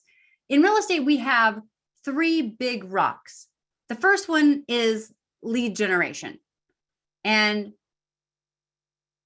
it's part of that 20% that will bring us 80% of our income. The second one is appointments. And the third one is negotiations. So lead generation, appointments, negotiations. If someone were to call you right now and ask you to come list their $1 million property, most of you would pop up out of your seat and go do that right now, or you would find time today to do that. If someone called you and had an offer on one of your listings and or wanted to write an offer on a listing, you may not be able to do that at exactly this moment. However, you would create time in your day to do it. We all will make time for appointments and negotiations. However, most of us will allow the whirlwind to get into our way when it comes to lead generation. It's the reason that I always coach people to do it first thing in the morning. Like me, with my running, if I don't go run first thing in the morning, like if it hasn't happened by 6 a.m., it's not going to happen the rest of the day. I have a cognizant awareness of the fact that that's just how my day is going to go. It's the same thing with lead generation. You tell yourself, oh, I got this other thing I got to get done at 9 a.m. today, but I'll get it done at 1 o'clock. I guarantee you something is going to come up that you did not anticipate, something that wasn't on your calendar, but that's an emergency and is jumping into your face going, look at me, at 1 o'clock that will keep you from doing your lead generation. Then the next thing you'll do is, I'll get it done at 4 o'clock. Well, 4 o'clock's the end of the day and you've already shut down your brain. You're like, I'll get to it tomorrow. Way too often, that's what we do. What you see on the screen right now is Benjamin Franklin's calendar. And you'll see that it's got 2 different sides to it. On the left side, he's got a question that he asked himself in the morning. What good shall I do today? Remember when I talked earlier about setting your goals and writing them down in the morning and writing them down at night? This goes along with Benjamin Franklin's calendar of what good shall I do today? What goals do you want to accomplish today? What is most important to you? Then he had his reflection question in the evening. What good have I done today? I will tell you right now that if you get into the habit of writing down, not just asking yourself, but writing down what good do I want to accomplish today? What good have I done today? Twice a day, your mind will start doing so many amazing things while you sleep. It will take a level of stress off you, and you will find a way to accomplish more things during the day because you'll discover that you want to be able to answer that question at the end of the day with the things you committed to at the beginning of the day. Then you'll notice over on the right-hand side, between 5 and 7 a.m., he's going to rise, wash, and address powerful goodness. can drive today's business and take resolute of the present. And he also put that he was going to eat breakfast. For some of us, that's not an issue. Like me, I eat all the time. However, my mom would make it until 5 o'clock in the afternoon and be like, I haven't ate today. If you're that person that you need to time block for eating or getting dressed or the other things you need to do, you need to set up that time, please do that. I actually like building in some extra time in my calendar. Otherwise, I just show up and then we're late. Then you'll notice between 8 and 11, he's going to work. Went ahead and time block. I'm devoting myself to working. But then between noon and 1, he's going to read, overlook his accounts. And again, he's going to put that he's going to dine. He's going to take a step back away from working. He doesn't say work during lunch. I would encourage you to actually have a break during your day when you do your time blocking. Between 2 and 5, he goes back to working again. And then between 6 and 9, he's going to put things in their place, have supper, have music or diversion and conversation, and then have that examination of his day. And then finally, he time blocked when he was going to sleep. Some of us need to get better at time blocking when we sleep. I'm one of those people. So a lot of these things I say to myself, like pointing at you, I'm pointing really back to myself. I'm saying this as much to myself as I am to anyone else. So the way that I have developed that became the easiest for me to time block and to figure out what I needed to do was whenever I read a book called The 4 Disciplines of Execution. It's by Sean Covey, Franklin Covey fame. And if you get this book, it's actually the first 83 pages that is actually the most important. It's actually all the steps through the 4 disciplines of execution. And you don't actually need to read even the second half of the book because it's all just case studies and putting it into play. So I'm giving you permission to just read the first 83 pages of a book. However, it's all about producing great results. So here are the first disciplines. Discipline 1 is to focus on a wildly important goal. Discipline 2 is to act on lead measures. Discipline 3, which is off to the gray, is called keep a compelling scoreboard. And the 4th discipline is to create a cadence of accountability. Now, you'll notice that they all point from right to left because that's how great teams execute.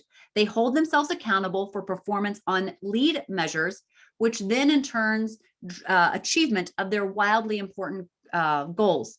The compelling scoreboard is in the back, but it's in the middle because it displays the success measures for goals so that everyone can see it at all times. And then finally, the cadence of accountability surrounds the other because it holds everything together. The circling arrow indicates the practice of regular, frequent accountability sessions. So the success measures can be compared to the scoreboard and how we're coming along. Great leaders can influence things in 2 ways in order to get results. The first is coming up with a strategy or a plan. Most leaders have absolutely zero issue coming up with a strategy or a plan. The second is the execution of that plan.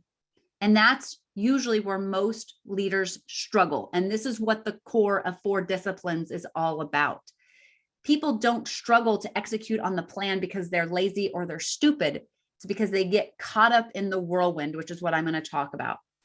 So why do leaders struggle to narrow their focus? Why do they get caught up into the whirlwind?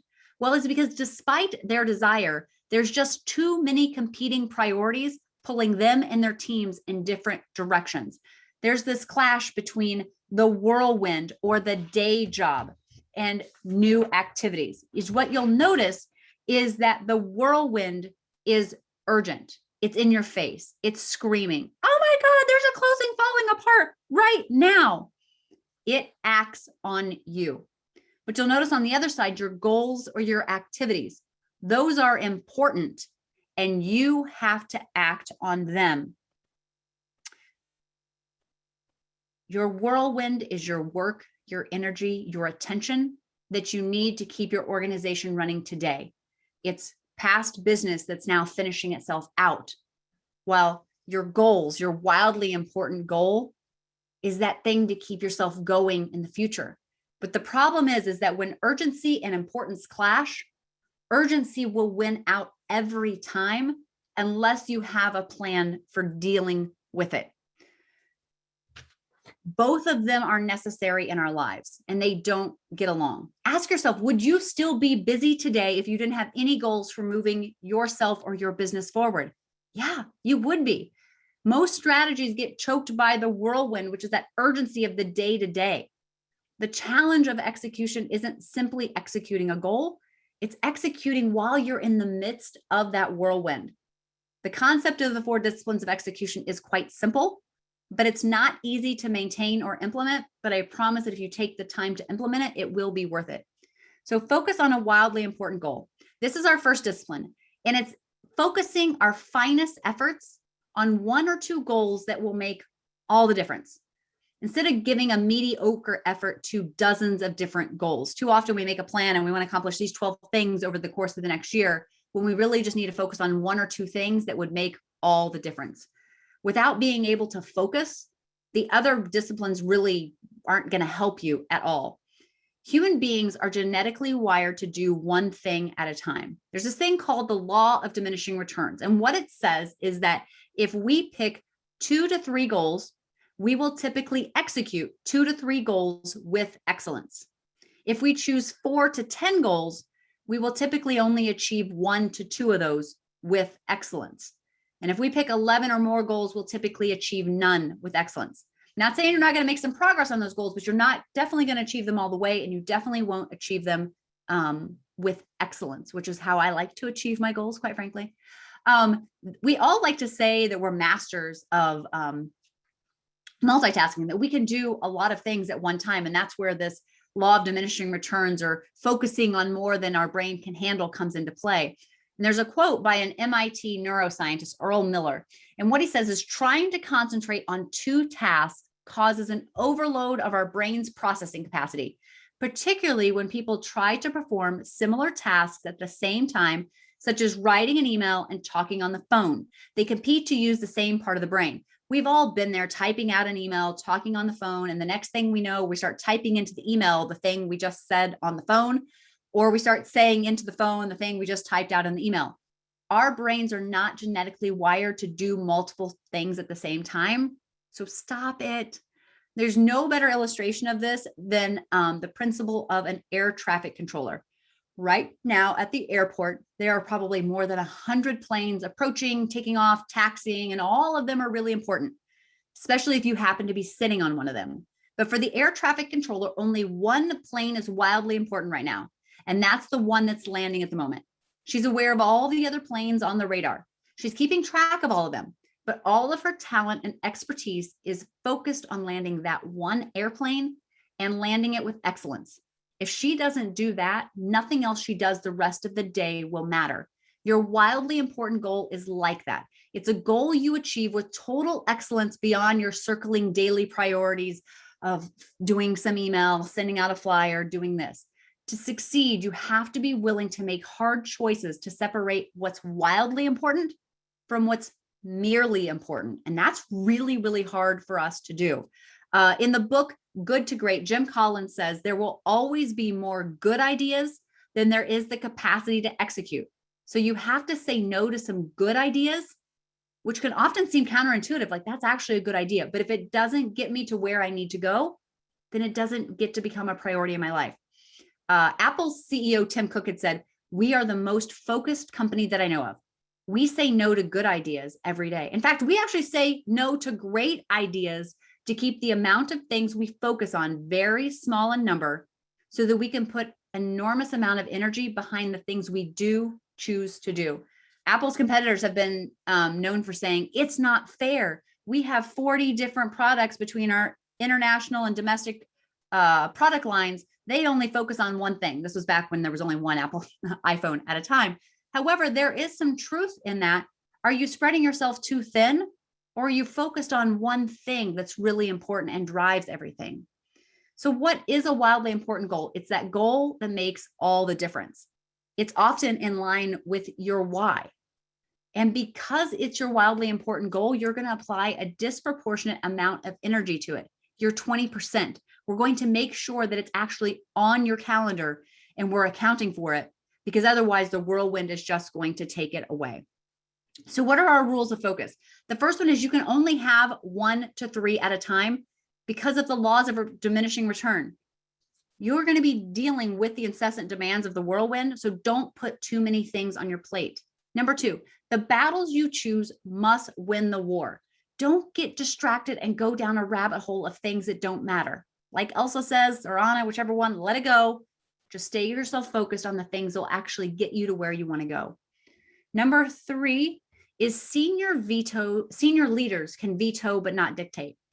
If you are a part of a team and not everyone in the locker room is on the same page as the goals for the team, they need to leave. You can't force them to buy into your plan. So you can't force it. However, you can veto and say, it's your turn to leave. We all need to be bought into the same vision. And finally, all wildly important goals have to have a finish line from X to Y by when. It's also known as a SMART goal. We all know what SMART goals are: specific, measurable, achievable, relevant, and time bound. And there's a really good example of this, of using this to help motivate you. And I said earlier, I wasn't going to get nerdy on you, but this actually is kind of nerdy. So look at the space program, NASA space program in 1950s versus 1961. In 1958, one of NASA's many goals was the expansion of human knowledge of phenomena in the atmosphere and space. I don't even know what that means whatsoever. And I'm pretty sure most of you don't know either. Was it clear? Was it measurable? Was there a finish line? No. But in 1961, JFK said, we are going to land a man on the moon and return him safely home by the end of the decade, which we did by July of 1969. From here to there, by when? Land a man on the moon, return him home by the end of the decade. JFK could have chosen a lot of other goals, specifically for NASA. But what he said was, this goal will serve to organize and measure the best of our energies and skills, because that challenge is one we're willing to accept, one we are unwilling to postpone, and one in which we intend to win. That one statement narrowed the entire focus of NASA, which was all over here, to one very clear, specific goal. And you know what happened to the accountability and the morale at NASA? It took off because they didn't know what they were doing before, but now, we got to focus all of our energy on getting a man to the moon and bringing him home by the end of the decade. That's why it worked. Our brains are wired to have a challenge that we can meet, and it's very clear. So the second one is called act on lead measures. This second discipline is all about applying a disproportionate amount of energy to the activities that will drive your lead measures. This gives us our achievement for getting lag measures. And you're like, okay, Bobbi, what's the difference between a lead measure and a lag measure? A lag measure tells you if you've achieved a goal, and a lead measure tells you if you're likely to achieve a goal. A lag measure is really hard to do anything about, but a lead measure is virtually in your control. So let me give you some examples. I'm going to draw my handy dandy easel board out here again. I will turn off the screen share if I can find it.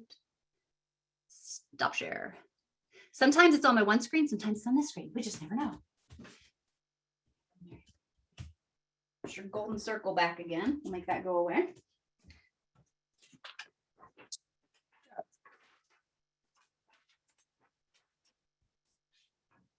We have lead measures. Lead measures are predictive. They predict whether you are likely to achieve a goal or not.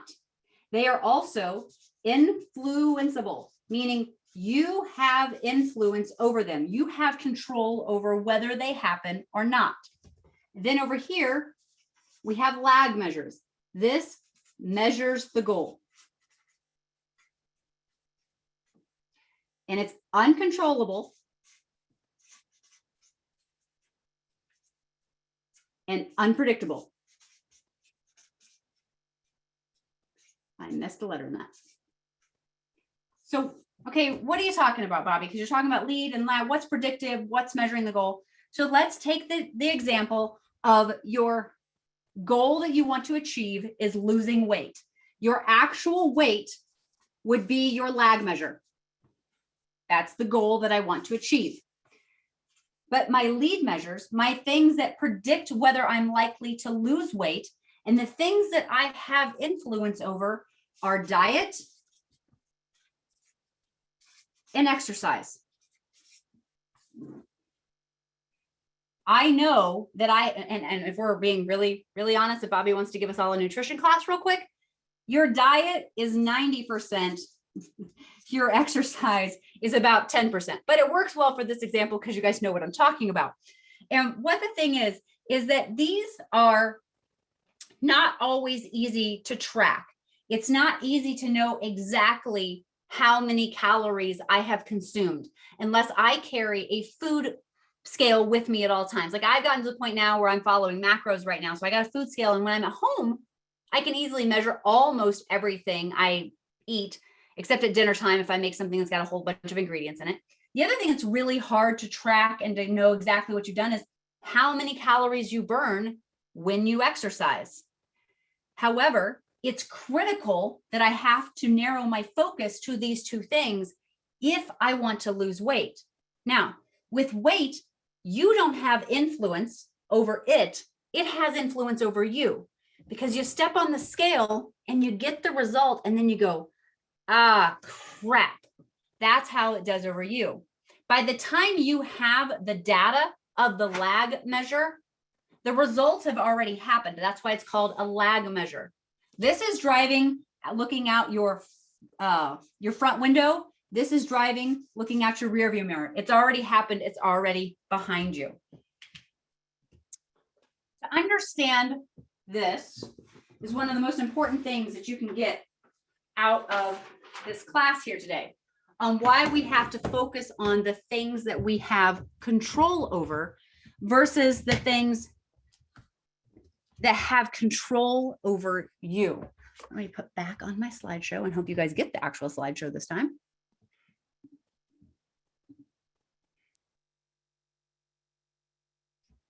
There's a huge difference between understanding the importance of diet and exercise and actually measuring how many calories you've ate and how many you've burned.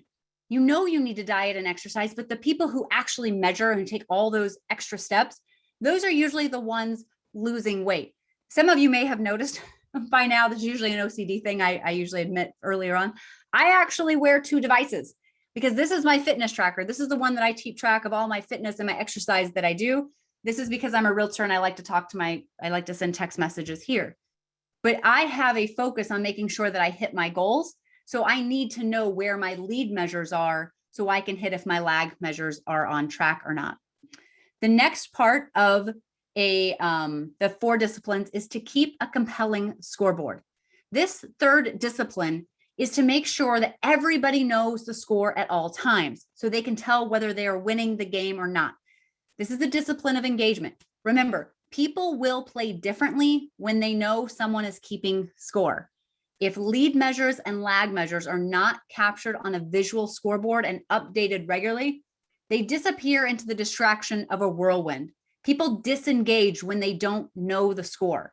When you can look at a glance and know whether or not you're winning, people will become profoundly engaged. You will become engaged in your own business when you can quickly look at a scoreboard and know, am I on track? Am I not? You have to hold a lead and lag measure accountable, or else people forget what they've agreed to. It's a way to gamify the work experience. So I'm going to draw, you're like, Bobbi, what's an example of a scoreboard with lead and lag measures? I'm going to show you one. I moved my chart too far away. All right.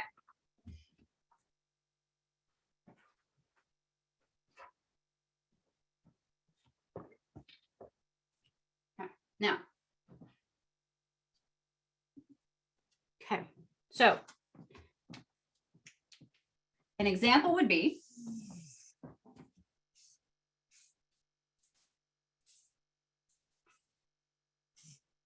drawing out 4 squares here.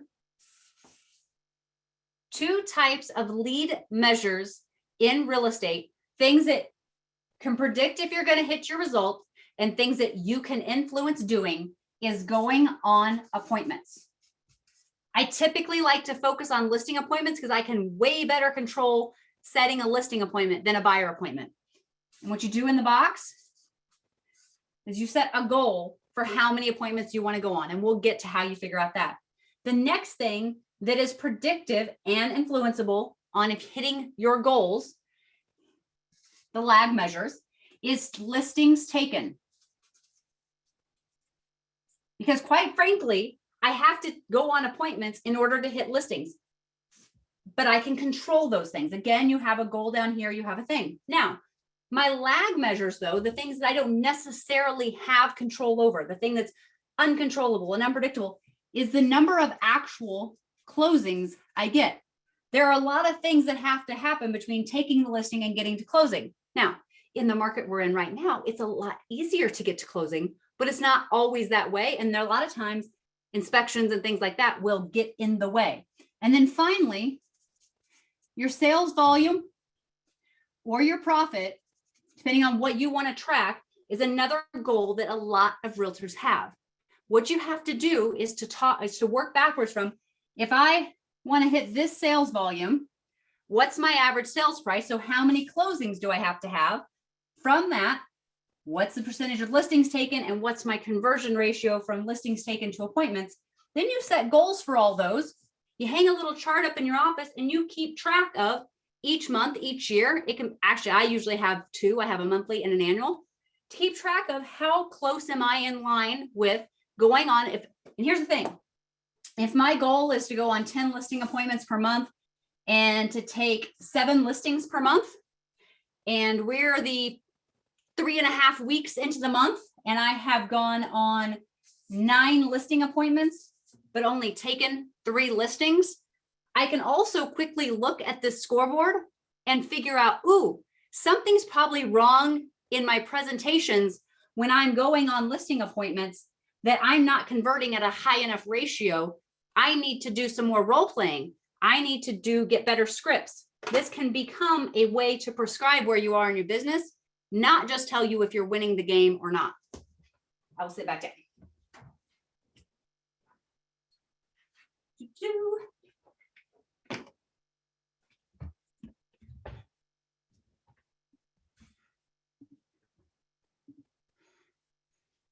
Okay. Hopefully you guys are seeing PowerPoint again. Now I'm like totally like worried, like I'm clicking the wrong things. All right. You think I'm not a professional? I swear I do this like multiple times a week. All right. So what are the rules? Okay, good. Thank you, Patrick. Thanks for having me back, Patrick. I appreciate it. So the rules of a compelling scoreboard, it has to be simple, like a sporting scoreboard, you know, like in football. There's usually a ton of information that the coaches and everybody else is keeping track of, but very little information is actually displayed up on the scoreboard at the game. Usually you just have the scores, you have the amount of time left in the quarter, you have what down we're on, how many yards are left, timeouts that are left, but there's a lot of other information that's being tracked somewhere else, but we don't keep that all on the scoreboard.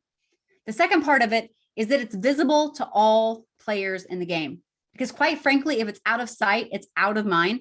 They actually did a research thing a few years ago down in Texas with their high school football games, which we all know that high school football is a religion down in Texas. They have 70,000 person stadiums for their high school sports.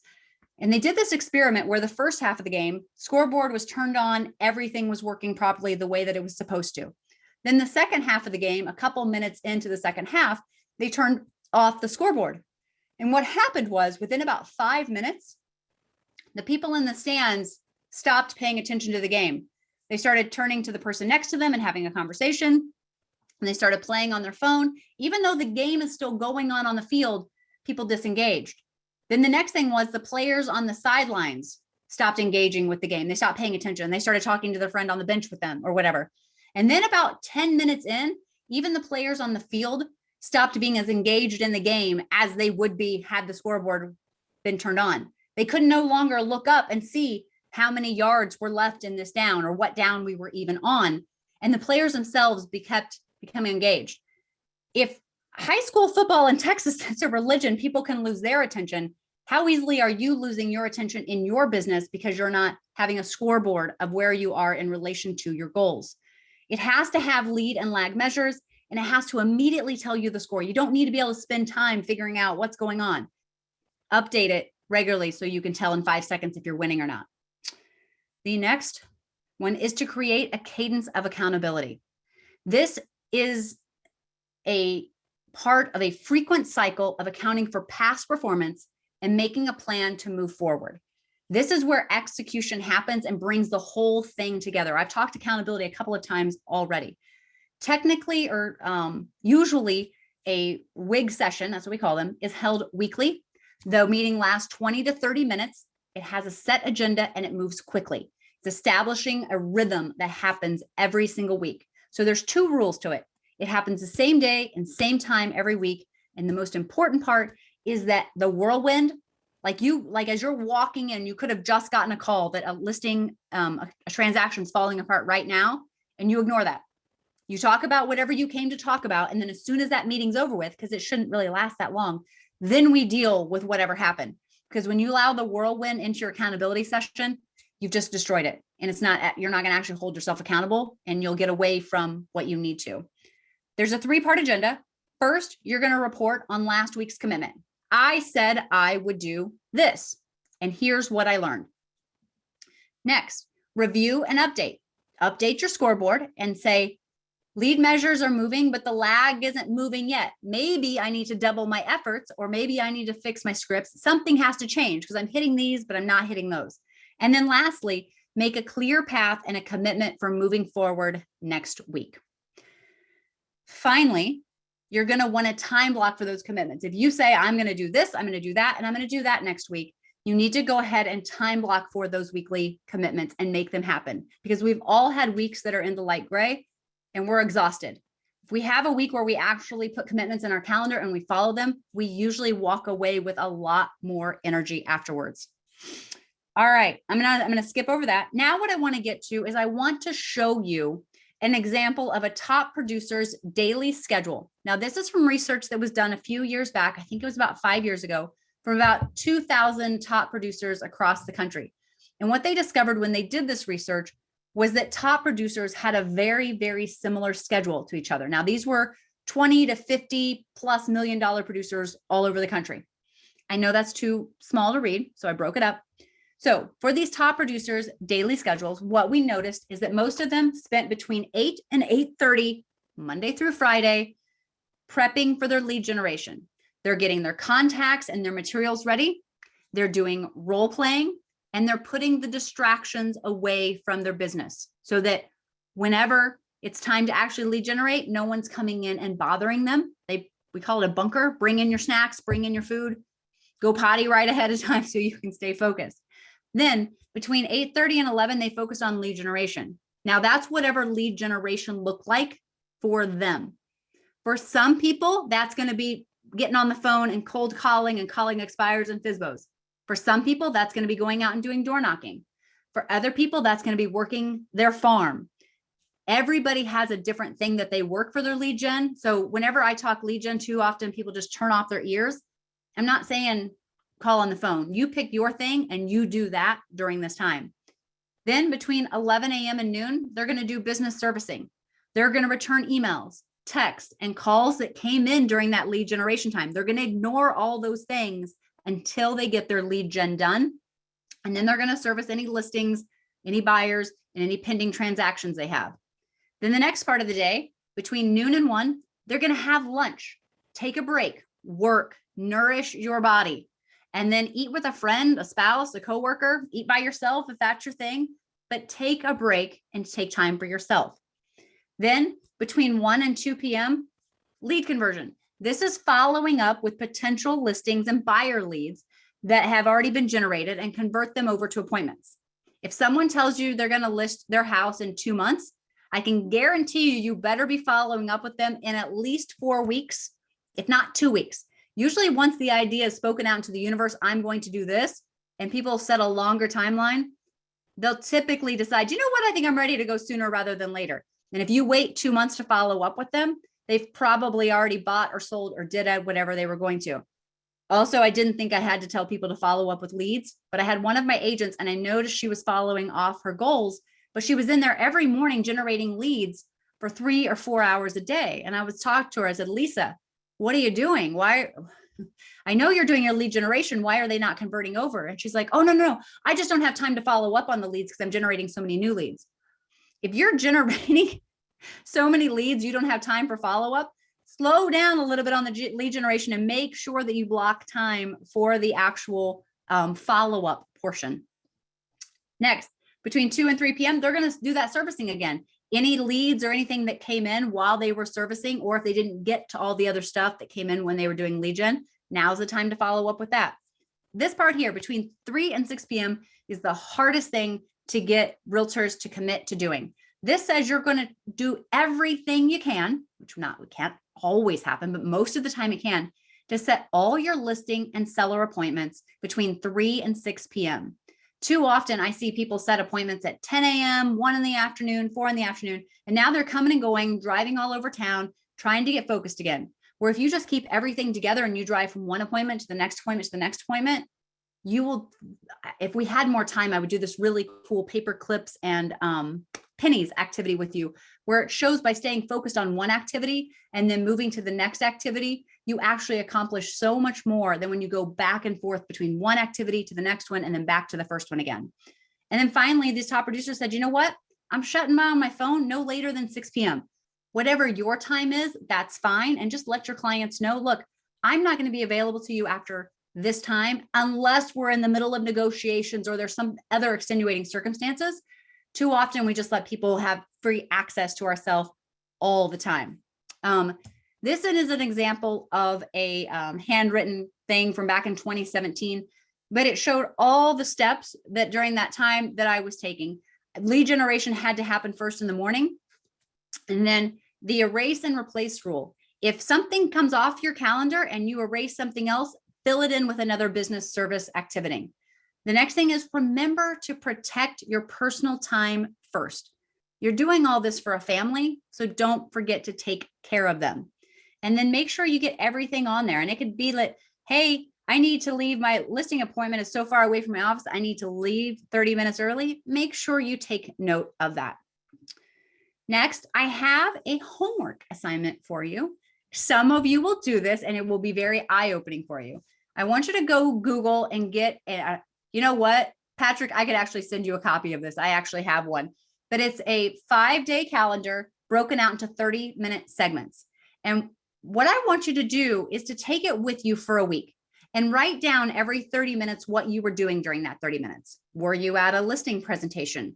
Were you at the water cooler talking to someone about the football game from last night? Were you answering emails? But I want you to start from the moment you wake up. When you wake up, was the first thing you did grab your phone? Or did you go do something productive first? Take notice of all of those things and you'll start to see how your actual calendar falls out versus how you mentally planned for things to fall out. It makes it a lot easier to start time blocking for the commitments we need to whenever we can look and see where we're failing or what times of day we're failing. Sometimes some of us are more focused in the mornings and the afternoons get away from us. Other people, their mornings are more of a just happenstance, whatever. And then by the afternoon, they're focused. We're all a little bit different that way. Now, next one, these are ways to absolutely follow your schedule. Again, I'm going to provide all of these slides as a PDF to you later, so you don't have to worry about going these. But make sure your staff and your family know your schedule and they hold you accountable. If you're supposed to be out the door by 8 a.m. so that you can be lead generating and you're still home at 8:15, someone better be yelling at you to get your butt out the door. Create a voicemail that says when you're going to be returning calls. Do not check your email prior to prospecting. Oh my gosh, yes, you're getting ready to go in to do your lead gen. You check your email. Now something's exploded and that's all you can think about. Even if you go through your lead generation, you're still going to be distracted by what you just saw. So don't do that to yourself. Control your interruptions, prospect first thing in the morning, treat your career as if you were hired to do your job and convince yourself you could be fired if you do not follow your schedule. This is a huge one. You are your own business owner, yet pretend someone else hired you. And if you're not doing it, they could let you go. Reward yourself when you stay on schedule. You're allowed to reward yourself in this business and punish yourself if you fall off track. Go to bed early, get up early, review your business plan daily, pictures of goals everywhere. We've talked about some of these. Be coachable at all times. If someone wants to have a coaching moment with you, be open to what that looks like. And then finally, We're going to end with a quote. There's a difference between interest and commitment. When you're interested in something, you'll do it only when it's convenient. When you're committed to something, you'll accept no excuses, only results. Too often I see too many people that are interested in time blocking or interested in being a top producer, but they're not actually committed to doing it and taking what it is. So are you interested? Are you committed? All right. It is 10:53. We will take a break until the top of the hour, and then I'm going to finish with a life story for you guys. So, yeah, take a break until the top of the hour. Be back at 11 o'clock. Thanks, guys.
All right, it's the top of the hour. It should be, I think, 11 a.m. for you guys. It's 1 here, and we're going to finish this off with my last hour. Now, this section, this section of today does not have any videos. We don't have to worry about me messing that up. But this is called Lessons from the Other Side. Now, before I get into this, usually I ask the audience for permission. Obviously, I'm not going to be able to ask you guys for permission here today based on us being virtually like this. But what I need you to know is that what I'm about to go through is extremely personal.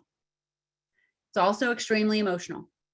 Sometimes for me, and for some of you, there will be moments that possibly could be emotional for you.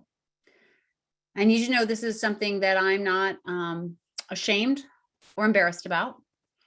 I'm not looking for sympathy or attention. This is my story. And much like Grant Cardone says, I have a duty, a responsibility, and an obligation to share that story. I've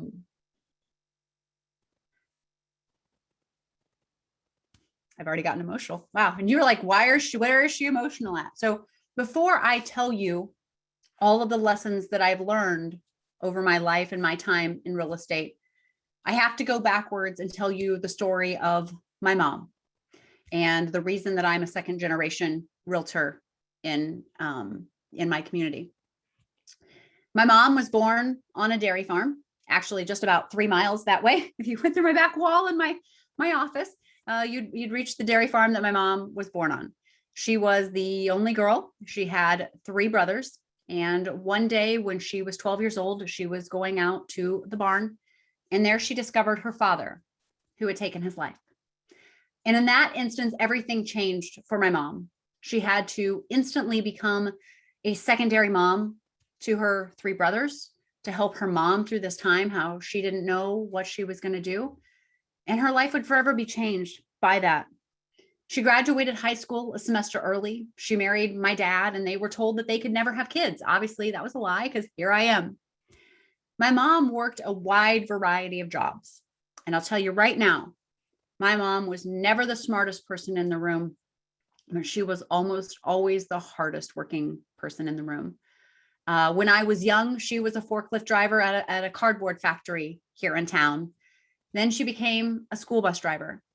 She spent some time breaking and training quarter horses. She became a bodybuilder, and then she went on to become a bank teller. And it's while she was there being a bank teller that she met this local businessman named Clarence, who would bring in these very large deposits on a regular basis.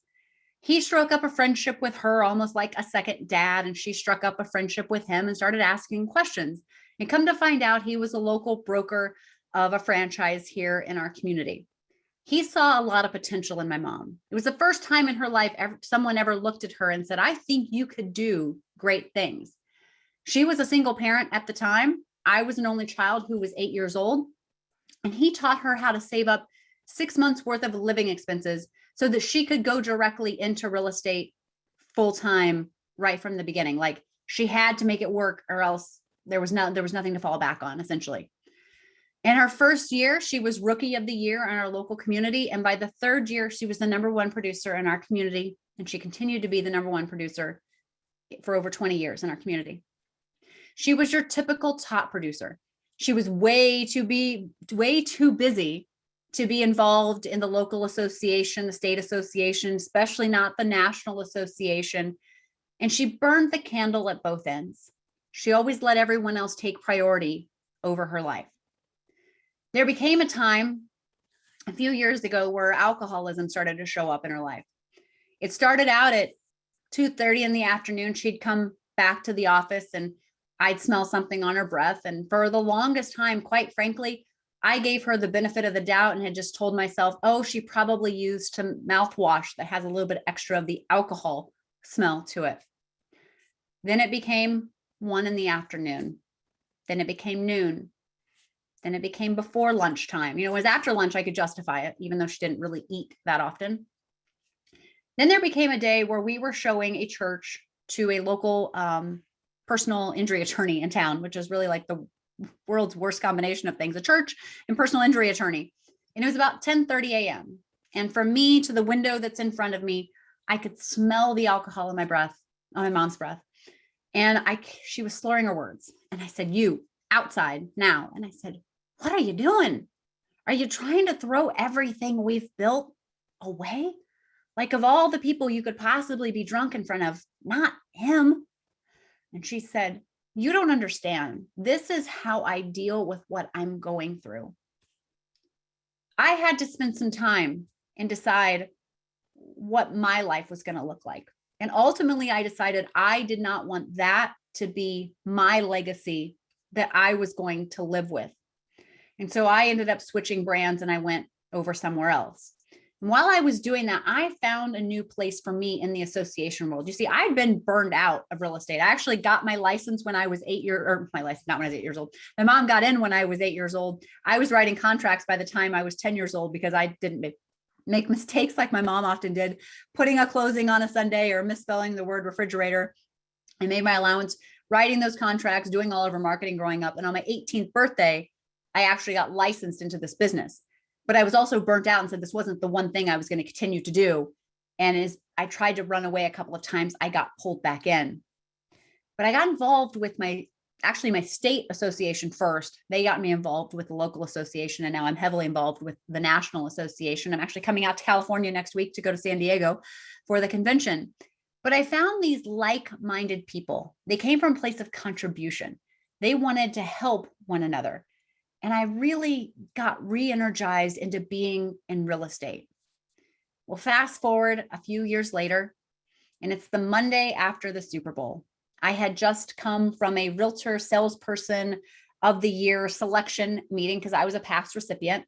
My mom was also a past recipient. She should have been at the meeting, but she wasn't. But like I said, she never really got engaged with the association world. So it wasn't that odd for her to miss a meeting. As I'm leaving the meeting, I was riding with someone else from my office, and I get a call from my stepdad, which was like the 5th stepdad that I'd had. And he said, "Bobbi, your mom's taken her life." You see, everything changed for me in that instance. I had a 4-month-old little boy at home. How was I going to continue to be a part of an industry that had now just taken so much away from me? I actually stepped back for a little bit. And I became a virtual assistant for some top realtors across the country. Lee Brown out of Charlotte, North Carolina, Brian Copeland out of Nashville, Maura Neal out of Atlanta, some of my very, very, very best friends, but I became a virtual assistant for them. It was a couple years later that someone approached me about opening a franchise in my community that was not currently there. And I was like, I don't really know that that's for me. Like, I'm enjoying this thing, even though I wanted something more in my life. I knew I was destined for something more, but I didn't know running an office was what it was going to be.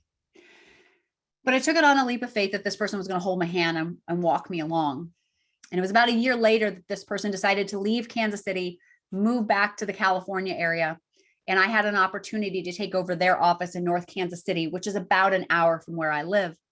And they had about 350 agents during that time. And during my 3.5 years in that role, we built it up to about 500 agents.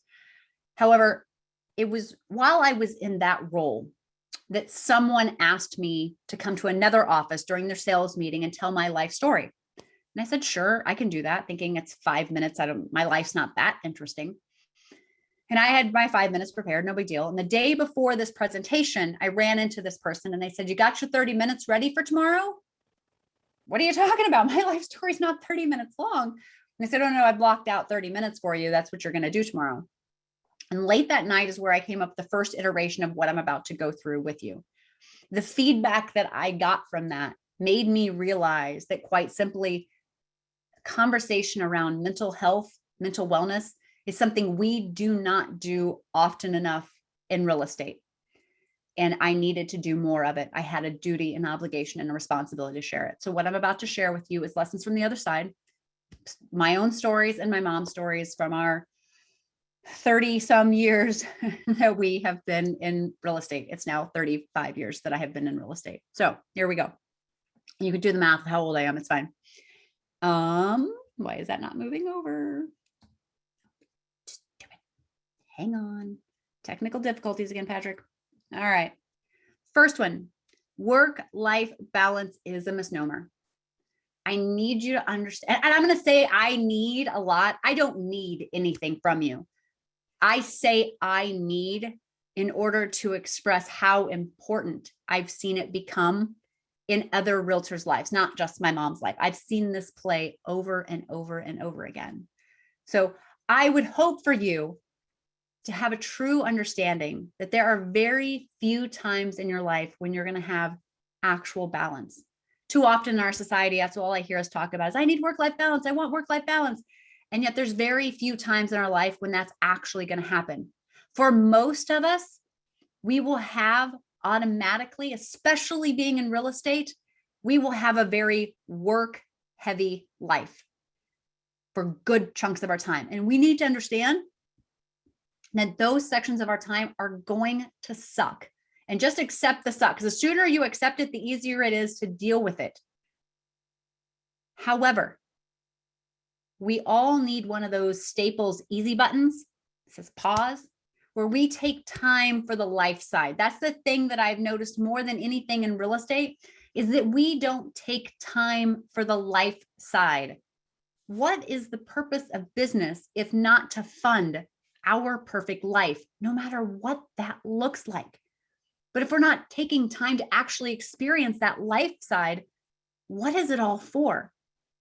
And then while you're taking time for that life side, know that your business side might suffer a little bit, but that's okay because you built up the reserves and you were prepared for it going in. You can't devote as much time and energy and attention to your family and expect everything in your business to be running at an 11 on a scale of 1 to 10. Create those life experiences. I told you that's what was most important to me. Because you see, my mom didn't take time for the life side. Business 100% always came first. I'm going to tell you some stories coming forward, but I can count on less than one hand the number of vacations that or trips that I went on with my mom in one hand. My little boy that was 4 months old when everything happened with my mom, he just turned 9. I need more than 2 hands to count the number of experiences and trips and things we've done. I don't say that to brag. I say that because that's what's important to me. And I'm creating those things. Could I live in a bigger house? Could I have a fancier car? Sure. But the things that are important to me are life experiences with that little boy. And the times when I've needed to hit that pause button to say, whoa, I need to take time for me. What I've discovered is that almost everybody in my life respects that decision. They say, yes, go take that time, go do that thing. However, the people that don't respect that are typically people who do not deserve me for who I am. And I guarantee you right now, you have people in your life who do not deserve you for the person you are, and they're using and abusing you. Let those people go. I'm going to tell you some stories of some of the people you need to let go in your life, but I'm giving you permission to let go of people who do not deserve you as the amazing and wonderful human being that you are. An attempt to find balance, or one of my friends, Paula Monthofer, out of Flagstaff, Arizona, love her to death. She calls it finding harmony. Find harmony where you can. My next one is you teach people how to treat you. And this is in 3 different levels. It's what you stop, what you allow, and most importantly, what you reinforce. And most of us don't realize how we reinforce bad behaviors. However, when your client texts you at 11 o'clock and you curse under your breath, oh, why they're talking to me so late, and then you respond back at 11:02 p.m., you've just reinforced to them that they have priority over anything else going on in your life, and they can contact you at any time. Back in the day before textings, people would call our house at midnight and my mom would answer the phone. And I was always like, I don't think we're putting a deal together at midnight. Like it could probably wait till 6:37 a.m. My mom was also the very first person that if somebody called and wanted to see a house on Christmas Eve, we were shutting stuff down and we were putting away the presents. We would go show that house and then we would come back to our house and we would open some more presents. I can guarantee you that no one actually needs to buy a house on Christmas Eve. Now, they may be under some work obligations or something else that they need to fix something during the holiday season, but no one actually needs to buy a house on Christmas Eve.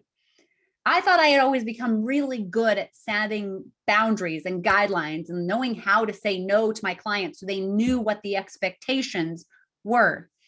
And then I realized I had failed horribly when I was in labor with my son. I was in labor. I just got an epidural. I had things up and down my arms. We were plugged in. We're getting real close to having a kid. And one of my clients that had recently gone under contract on a property, who would later become my son's preschool teacher, which is a whole other story. She texted me and she needed to get in that day to measure for curtains. And I was like, well, you see, I'm in the hospital getting ready to have my son. I can't do that, but I have someone lined up who can do that for you. We would all do the exact same thing. And she said, no, Bobbi, but you're my realtor. I need you to do this for me. And my husband took my phone and said, she will get back to you when she has our son. And I always thought no one else could be more brave or more bold or more just out there than that. And I was wrong. You see, it was the day of my mom's funeral, and someone who had been a friend to my mom, so they knew what happened, they wanted to see a house that day. And I said, look, this is a really heavy day for me. It's a really important day for me. In addition to putting my mom in the ground, I've got family in town. We've got a bunch of obligations. However, like before, I've got someone lined up who will take you to go see that house. Do you know what they said to me? Well, Bobbi, it's not like you're going to be at the funeral all day. Those are the kind of people that we have in our lives that do not deserve us for the people that we are. Let those people go. I actually gave them away. I actually considered giving them as a referral to my least favorite agent in my office. You know, we do that sometimes. You get the real pain in the butt ones. You're like, oh, I'm going to give them to you. I didn't even want a referral fee. I just wanted them to go. I wanted them to go away really fast and really far. You teach others how to treat you. When they treat you like trash, you have allowed it on some level unless you kick them out. My next one, your perception creates your reality. There's two parts to this. The first part is a quote that I absolutely love, and it says, I am. Two of the most powerful words for what you put after them creates your destiny. Think about it. Think about when someone asks you, how are you doing today? Do you just say, I'm fine? I'm sick. I'm tired. I'm worn out. I'm busy. You've mentally just told yourself that's what you are, and that's all you will be, most likely for at least the rest of the day, if not for some time after that. What I love pattern interrupts. So I love when people ask me something and I don't give them back the answer that they're expecting, which is, how are you doing? I'm fine. That's the expected answer. We all know that. And I was saying this before my mom. People ask me, how are you doing? And I go, I'm alive. People don't expect you to say, I'm alive, but I am. And I always feel strong and powerful and free when I answer back with, I'm alive, because I am. I'm alive. I'm here in this moment. I'm choosing to be here and to be a part of this. Think about your words and how you use them and the impact that they have on you mentally. The second part of your perception creates your reality is, do you come from a place of scarcity or do you come from a place of abundance? Scarcity says, there's not enough to go around and there's probably not going to be enough for me. Abundance says there's more than enough for me and everybody else around me. Your success does not affect my success. You see, my mom was one of the most scarcity-based people I had ever met. Even though she was a top producer in our community, she always had decided that she didn't know how she got this client. They had just shown up out of sheer luck. And they were most likely going to be her last client ever. I don't know why she ever thought that. So she would let them run her into the ground because there wasn't going to be any bails. There was never going to be any more business that ever came in her life. She was very dramatic, by the way. And so we had this one couple, and because I'm not in my local community, I can use their names. Their names were Marcy and Jean. And I need you to know that on the surface, Marcy and Jean were fine people, but at their core, they were horrible human beings. You see, over the course of about 5 years, my mom and I got them under contract on new places at least 5 different times. And every single time we'd get them under contract, the very next morning they would call us and go, you know what, we've made a mistake. That's not the property for us. Can you get us out of the contract? Every single time we would get them out of the contract, and I would have a conversation with my mom that said, why do we continue to work with them? Why wouldn't we want to, I don't know, work with someone that wants to actually buy or sell real estate? What a crazy concept. And she would always say two things to me. Number one, I've worked with them for so long, I'm owed something. We've all said it. I've said it recently. I'll tell a funny story on that one here in a minute. And then the other part was, I want their referrals. And I'll talk to you about why you don't really want their referrals. Well, unfortunately, my mom never sold them a house, but I did because I'm super special and super awesome. No, not really. It was, my mom passed away in February and this was April. So it was just a few months after my mom. They had finally found the house. And as a part of finding the house, we had to sell the current home that we lived in. This is back in 2012. So the market was just slowly starting to recover again. No, sorry, 2013. The market was slowly starting to recover again. We put it on the market. We had it under contract over list price within 24 hours. And the buyer was the daughter of, remember that agent that was crying in the corner of my office with her 92 transactions? Yes, it was actually her daughter buying the house. So I knew we had a solid deal. We were good. I go to their house. I present the contract to them. I present all the other documents, including the net proceeds thing. I get their signatures on everything. And I remember towards the end when I was getting ready to leave, and I don't remember what it was about. It was nothing to do with the contract. They got into one of the worst fights I've ever seen between a husband and a wife. And I actually had 911 dialed into my phone and was getting ready to hit send because I was fairly confident she was going to beat up on him. It was one of the scariest moments that I have ever had in real estate. And I was like, whoa, what is going on here? And I just remember praying, God, let me out of here unscathed. And he did.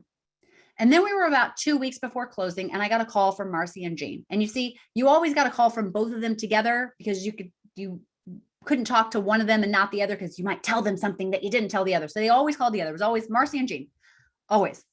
And they said to me, Bobbi, what is this $2,500 in closing costs? It's on the contract. And I said, well, that's just the buyer is putting so much down in their down payment. They need a little bit of assistance on their closing costs, but that's why they came in over list price. You're actually still making more than list price on your home.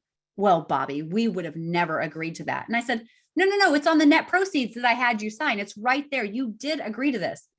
Well, if our signature is on that document, you must have forged it. What?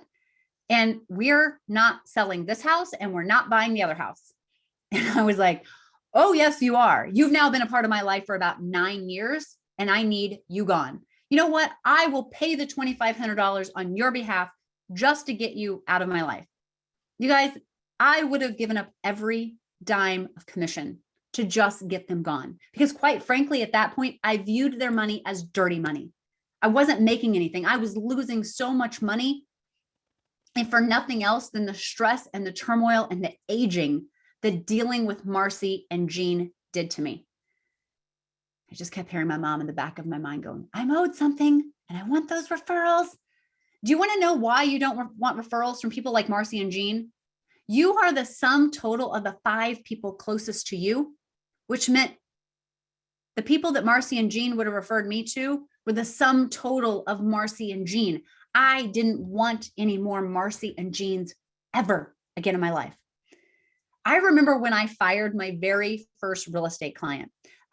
This was actually, I had just come back from an NAR convention and I had this one client of mine. Now, he had been my accounting teacher while I was, or economics, sorry, my college economics professor while I was in college. And this is back in the days before showing time and CSS and all of those things where weekly reports or showing reports just automatically went out to them. So we would always call all of our sellers on Wednesdays and we would let them know what had or had not happened over the last week. And with Reza, it was the same every single week. Reza, no showings, we're overpriced and we're outdated. And every week, Reza would give me a lecture on the consumer spending index and the consumer confidence levels. And that's actually why his house wasn't selling. And I remember coming back from an NAR convention and going, you know what? I need to let Reza go. I need to just let him be free to go find the realtor that could sell his house in light of all these other things going on with consumer confidence and consumer spending levels. I'm just going to let him go. So I did that. Guys, I followed up on this. It was about 90 days ago that I followed back up on it because I followed it over the years. It never sold. It went to rentals. It did whatever. Over 11 years ago, it finally closed 90 days ago. And even though we're still in a surge in our market, it still sold for less than I had it listed for 11 years ago. Well, I could have spent 11 years. If I had been my mom and never let anybody go, I could have spent 11 years with someone. But I chose to come from a place of abundance and realize I'd rather spend my time and energy with people who want to buy and sell real estate in a more realistic manner. My next one, you are a business owner, act like one. Way too, and I said this earlier, way too often when I talk to people in real estate, I ask them what they do. And first they tell me they're self-employed. Then they tell me they're in real estate. You are a business owner.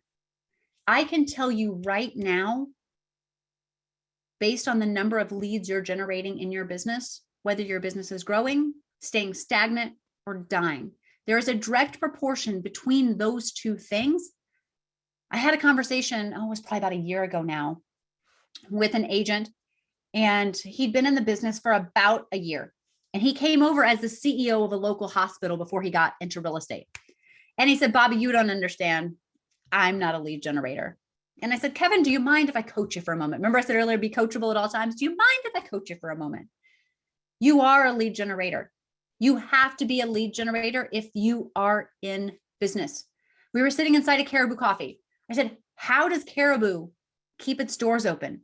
It has to generate leads. Now, it's been around for long enough that it often generates leads just through word of mouth or past experience to keep it going. But Kevin, when you were the CEO of the hospital, how did you keep your doors open? You generated leads and you generated business. It's the exact same thing in your real estate business. The other thing that also drives me absolutely crazy in real estate is that so many of us do not have profit and loss statements or budgets. Especially the budget thing is what drives me absolutely bonkers. My mom would never keep a budget for nothing. She would go to a convention. If I could finally get her away from business to go to a real estate convention, at least it was business related. And she would see this gadget and she would tell herself, ooh, one transaction will pay for that. Guys, you will one transaction yourself out of this business if you don't have a budget and a plan that you follow to know when is the right time to add things to my business, when is the right time to say, whoa, not right now. Normally, I would have you raise your hand and say, how many people have ever read Rich Dad, Poor Dad by Robert Kiyosaki? One of my favorite books. Absolutely love it. He has a follow-up book called The Cash Flow Quadrant. And I'm going to do a little, this is I think the only thing I'm going to do today in this last class on an easel about why you want to consider yourself self-employed versus being a business owner. Bobbi, you might want to stop sharing screen because Windows very small. I always realize that as I pull over my thing. Oh, there we go. All right. Yep. There you go. All right. So in the cash flow quadrant, there are 4 quadrants. There's 4. Quadrant. That's what that means. First corner up here is employee. And this is someone who has a job. Down here are self-employed people. These are people who own a job. Up here is a business owner. This is someone who owns a system and people work for you. And then finally, down here are investors. And for investors, their money works for them. Now, when I have a conversation with realtors about whether they're self-employed or they're a business owner, they say, but Bobbi, you said I own a system and I have people work for me. I'm a solo agent. No one works for me. As you continue to grow your business, you will continue to have additional people work for you. But almost everyone has a tax person who does your taxes because you're a business owner and you file your taxes as a business. You are a business owner. Why this terminology is so important is that in America, 95% of Americans are either employed or self-employed. The converse of that is that 5% of Americans are either business owners or investors. But did you know that 95% of the wealth is contained over on this side, with only 5% over here? If you want to build generational wealth, if you want to have a legacy, if you want to live a full and complete life, you need to understand that you are a business owner and you are not self-employed. That's why this concept is so important. And I talked to you earlier about the I am statements and how your perceptions create your reality. If you perceive yourself to be self-employed, that's all you'll ever be.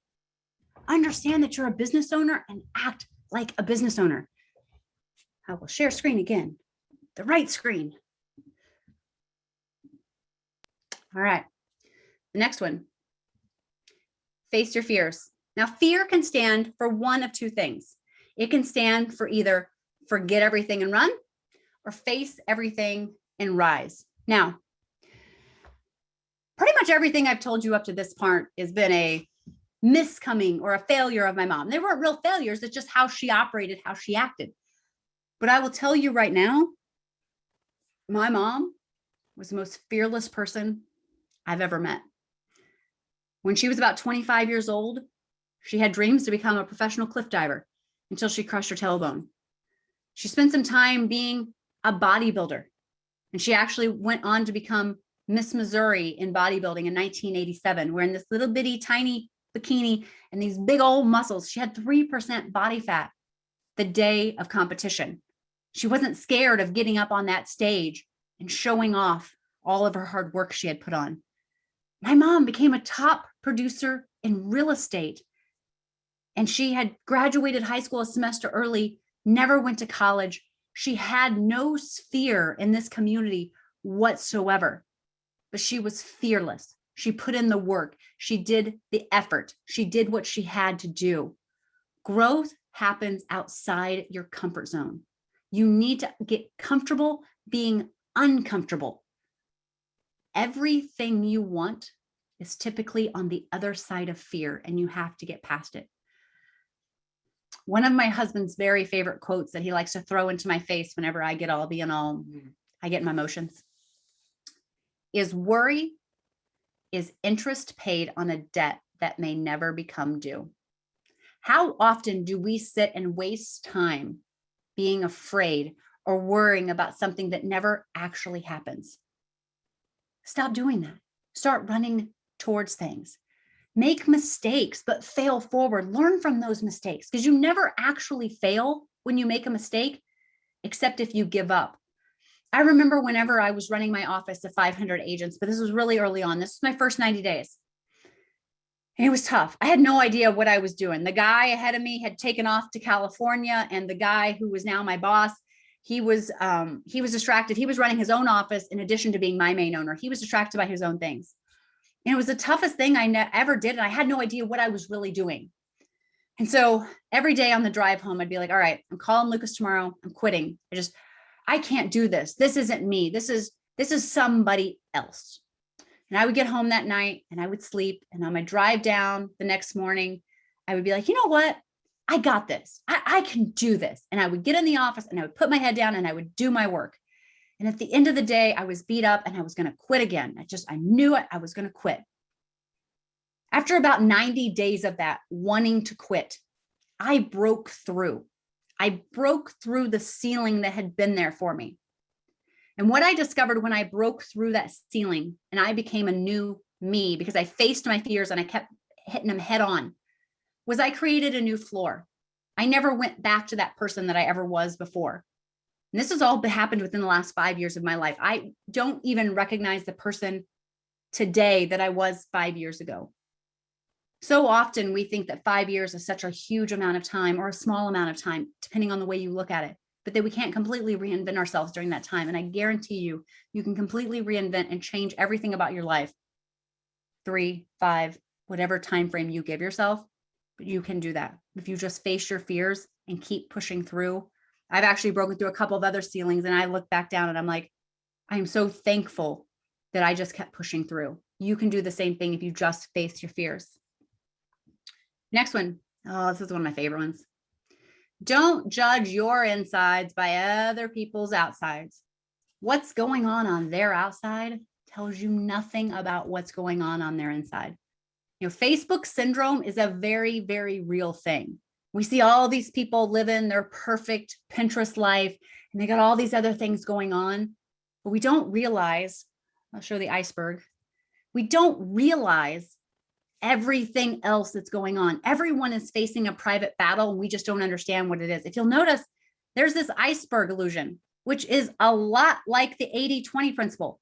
The success that we see, that 20%, we don't see the 80% that's below the water, which is their persistence, their failures, their sacrifices, disappointment, and then the discipline, the hard work, and the dedication they put in to get to where they are. Too often, it's real easy just to judge someone else and judge ourselves versus them and go, oh, life just must be so easy for them. Life's so crappy for me. Stop doing that. My mom was the queen of doing that. Everybody else always had the better life. Everybody always had this. Everybody always had that. Instead of just focusing on the fact that we were all dealing with something on some level, which leads me to my next one. And that's the struggle is real.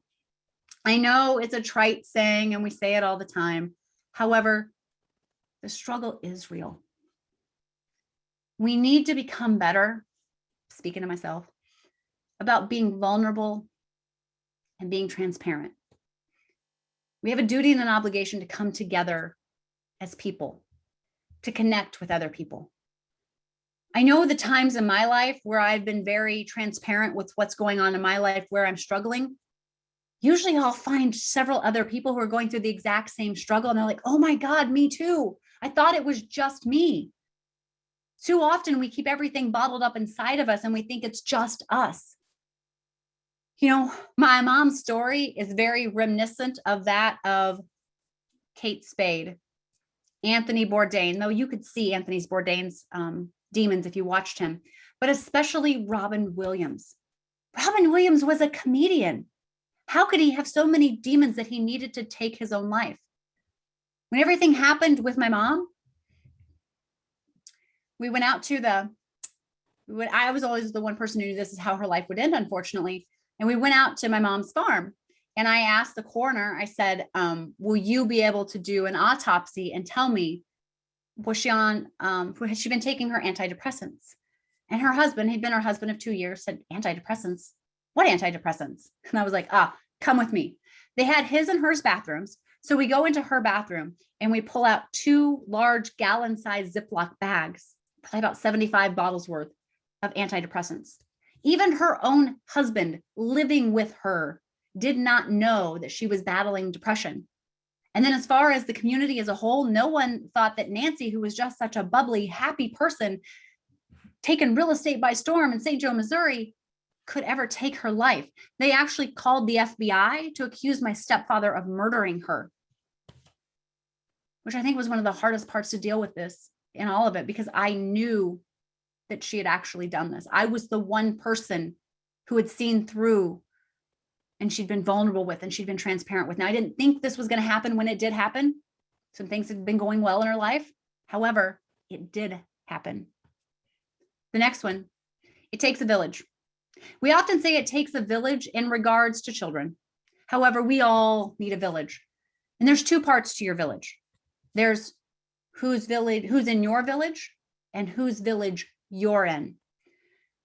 Now, the people that are in my village, I'm a part of a closed Facebook group of about 50 top realtors from across the country. Some of the people that I already mentioned on this call as being some of my very best friends. When I was going through all of the things that I was going through when I was trying to decide whether to stay as the team leader of my office or transition into something else, for about 6 weeks, I kept writing out this a Facebook post about the struggles I was going through and how I didn't know whether to stay in the role or move on to another role, and how I was so scared of how everybody was going to judge me if I left the role, that somehow that meant that I had become a failure.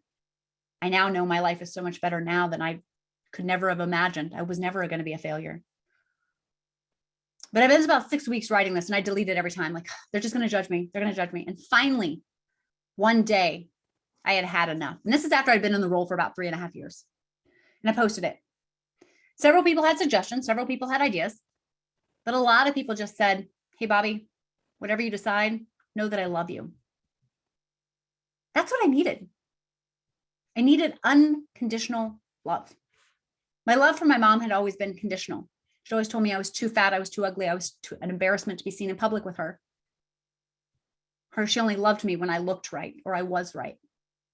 But these people loved me unconditionally no matter what. So who's in your village? Who's giving you that unconditional love? And whose village are you a part of?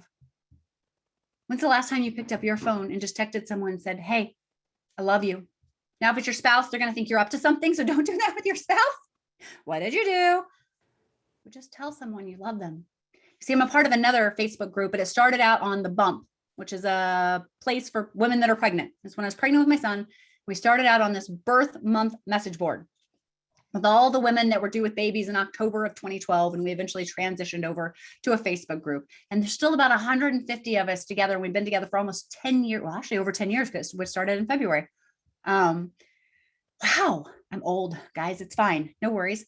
But as a part of that group, there was about 5 years ago, there was a little girl named Zoe who developed an inoperable brain tumor called DIPG. There are no known survivors of DIPG. There's about 500 children who are diagnosed annually. Typically between 5 to 11 years old is when they're diagnosed. And most children live 9 to 11 months after diagnosis. But you see, Zoe was ours. Zoe was going to be different. 1% make it to 2 years or more. So we raised funds and we sent Casey, which is Zoe's mom, and Zoe and the dad, we sent them over to Germany for some experimental trials. They came back.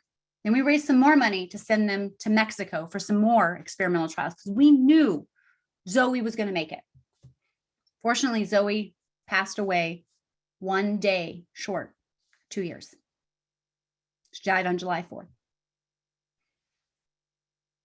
But that's not where the village came in. The village came in was when we had the funeral. They had the funeral for Zoe in Rochester, New York.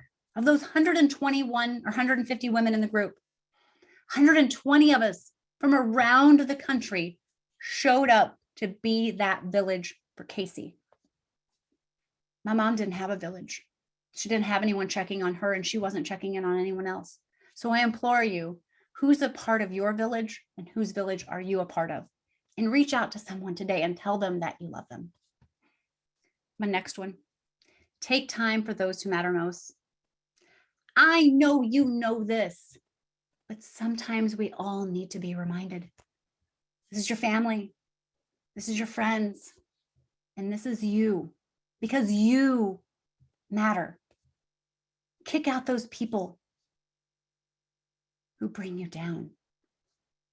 Remember, I had the quote earlier. It's not about prioritizing your schedule. It's about scheduling your priorities. Let nothing get in the way. When someone wants some time you already have blocked, especially when it's for your family, sorry, I'm booked at that time. How about this time or that time? I've told you that you teach people how to treat you. If you say, sorry, I can't at that time because I have my son's soccer game. So you don't owe them why you're busy, but we will do that. Oh, I'm sorry, I got my son's soccer game.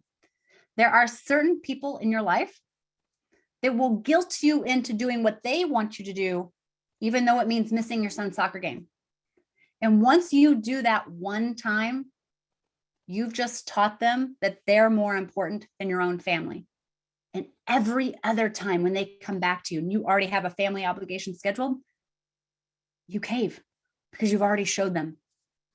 Also, I know we all have people that when we see their name come up on caller ID, we dread them. I actually have 2 clients right now that when their name comes up on caller ID, I make a face and my son will go, hey mom, is that Richie? Yeah, bud, it's Richie. You know what I've learned to do? Let them go to voicemail. I don't let them take over whatever I have. And then I'll figure out what they want, what they need. And then I'll call them back on my own terms, but I don't let them calling me affect the mood or whatever I'm doing with my family at that moment. Next one. Oh man, this is a good one. If you can fix a problem with money, It's not really a problem. Yet the greatest problems we have in our life, some of the greatest issues we have in our marriages, in our relationships, with our own selves, typically revolve around money. My mom was very scarcity based around money. You see, I can't bring back my mom with money. I can't bring back Zoe with money. I can't get my boss out of jail with money. However, we're in an industry where we can understand that it's just money. I can go make more. And I learned that lesson really, really, really hard. You see, it was May of 2016. I was coming back from NAR mid-year meetings in DC, and my mother-in-law sent me a text that the IRS was here at my front doorstep. I was like, why is the IRS at my front doorstep? I have paid all of my taxes. She's like, I don't know. Well, what we discovered is that 5 years prior, my brother-in-law, who owned a lawn care company, had gotten in trouble with the IRS and had been required to take the business out of his name. Cool, it happens. What we didn't know was that he then put the business into my husband's name. Forged his name. It's awesome. I love family, by the way. Not only did he forge his signature, for the previous 2 years, he'd not paid his trust fund taxes. Trust fund taxes are the employment taxes. You have to pay those, and you have to pay those at 100%. You know, the commercials on TV, oh, 80,000 in back taxes, we'll get it reduced to 1,000. Yeah, that doesn't happen with trust fund taxes. And the IRS was at my front doorstep. They have badges, by the way. If they ever show up, they got to show you their badge. They wanted $68,000 in 30 days. Now, I don't know about you, but I don't typically keep $68,000 just sitting around. But if I didn't come up with that in 30 days, they were going to freeze all of my assets and they were going to do a full audit of everything. Now, even though I pay someone to do my taxes and I pay them very well and they're very competent, I've never known an audit to go well for anyone or any realtor. Unfortunately, when my mom passed, her spouse got almost all of her assets, except for an IRA account that I inherited from her. That was to be my son's college fund. Through that college fund, I was able to access $93,000. It cost me $93,000 to get access to the $68,000, but I sent the IRS down, sent them on their way. Still hate the brother-in-law. Then September of 2016, so just a few months later, I'm at the top of my stairs, getting ready to go into my basement. I'm getting ready to head out to a Missouri realtor meeting. And I looked down the stairs and I was like, why is my floor glossy? That doesn't seem good. I get in and I realize my basement is flooding. We'd had a bunch of rain for several days. And we discovered was that when they built my house, they never put drain tiles around my house. Overnight, I had to come up with $25,000 to stop the water damage in my house and to start installing drain tiles and to put down a deposit. And it was at that moment that I choose to understand that it's just money. I can make more. Doesn't mean that I wasn't totally stressed out. Doesn't mean that I wasn't crying. Doesn't mean that I still don't have a voodoo doll where I stab my brother-in-law on a regular basis. However, I could have let that be the end of me. I could have let my grandfather's story and my mother's story be the end of me, or I could choose to understand that I could solve this problem simply with money. Doesn't mean it was easy. Doesn't mean it was stressful, but it was a solvable problem. I'll give you a follow-up to the IRS story because they came back in September of 2018 and discovered there was about 40,000 more that they had forgotten the first time around. Only this time when they showed up at my doorstep, my husband happened to be home. He invited the nice IRS lady into our house. They were sitting at our dining room table. My husband starts texting his brother and calling him, and he's not answering. And my husband, just being the person that he is, starts pounding his fist on the table going, F, F, F, because his brother's not answering the phone. He's decided his brother's probably taken off for Mexico, probably knew they were showing up, and he's taken off for Mexico, and he's never answering our calls ever again. So the IRS lady, she gets scared and she gets up and she leaves. Cool. I don't blame her. He calls me, and in the 25 years we've been together, I have never heard him as angry as I heard him in that moment. And he's screaming into the phone, I'm gonna kill him. And I was like, yeah, I really don't need you to kill him because you're going to go to jail. And that's a problem I can't solve. I'm going to hurt him really bad. Still going to go to jail. Let's not do that. And so I get off the phone and I realize I need to drive home. I'm about an hour away. I call my mother-in-law and I'm like, if you see the boys, you need to keep them way far away from each other because this just got real, real bad. I'm about 5 minutes away from my house and my Ring doorbell goes off. And I'm like, I pull it up and there's police officers all over my front porch. And I'm like, I'm almost there. I get there, I park. Ma'am, are you scared to enter your house? No. Is there anyone hiding in your attic or hiding in your basement? No. Where's your husband? He's pulling up right now. And he was pulling up right now. What I discovered was I had 2 police officers and 2 special agents with the Treasury Department at my house. Bulletproof vest on everyone, a gun on their hip on everyone. We go into the house and they separate my husband into the dining room and me into the back living room, which overlooks the dining room. Each one of us have a police officer and a special agent with the Treasury Department overlooking us, keeping a hand on their gun at all times while staring at us. They start asking my husband a series of questions. The first question is, sir, what weapons do you have in this house? None. Sir, you're wearing a Browning hat and that's a brand worn by hunters. Oh yeah, I occasionally hunt. So where are your guns? Oh, I don't have guns. My dad has guns. So you could have access to guns if you wanted it. Well, no, I mean, they're locked in his gun cabinet and I don't know the combination. Okay, sir, what other weapons do you have in your house? Well, I mean, I got some knives over in the kitchen. Sir, we're going to need you to take this a little bit more seriously. Next question. If we go search your computer, will we find any search history for you searching how to make a bomb? Are you freaking kidding me? He says. They turned to me and they said, ma'am, this can go one of 2 ways. Either he can take us seriously or we're going to take him out of the house right now. And I'm like, please just answer their question. Final question. Sir, what intent did you have to harm the IRS agent today? None. I wanted to hurt my brother, but I didn't want to hurt her. Cost me another $64,000 to get access to the $40,000, but we moved on with our lives. And in the process, I bought myself a lawn care company. Remember when I said the lawn guys were here earlier? Those are my guys. I own them now. However, it's just money. We can always make more. I know when we have money problems, it seems like it's the end of everything, but I promise you it's not.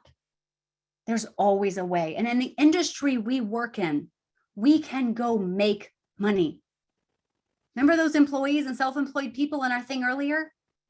Especially employees do not have the ability to just go make more money. They're limited by the situation that they're in. We can go make more money. We just have to put in the effort and the time to do it. My next one, travel expands you. You can often find opportunities if you're in the right place at the right time. My mom and dad and my stepmom all had this factory worker mentality because there was a time when my mom, my dad, and my stepmom all worked in the same cardboard factory. They would check in, they would check out, they would repeat. That's what I saw over and over again from the people who surrounded me. Well, they would often trade me off from custody from one to the other in the break room.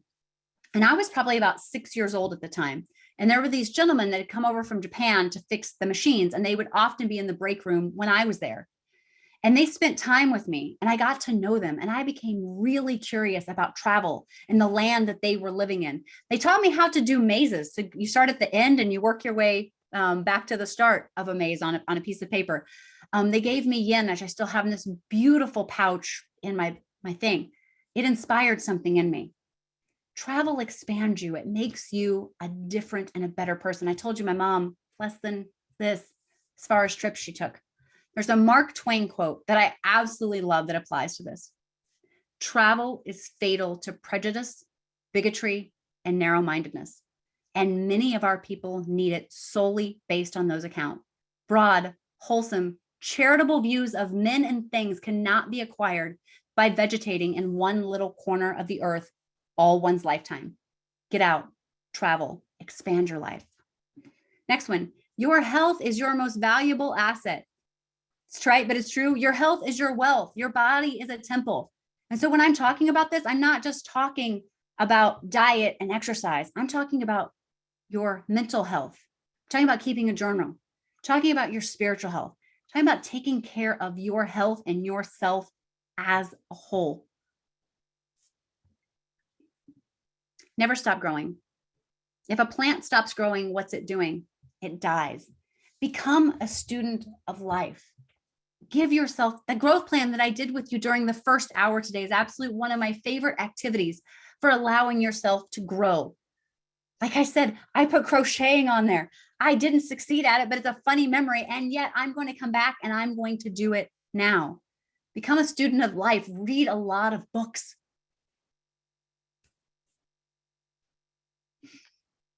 This one's a tough one. It's not all about you.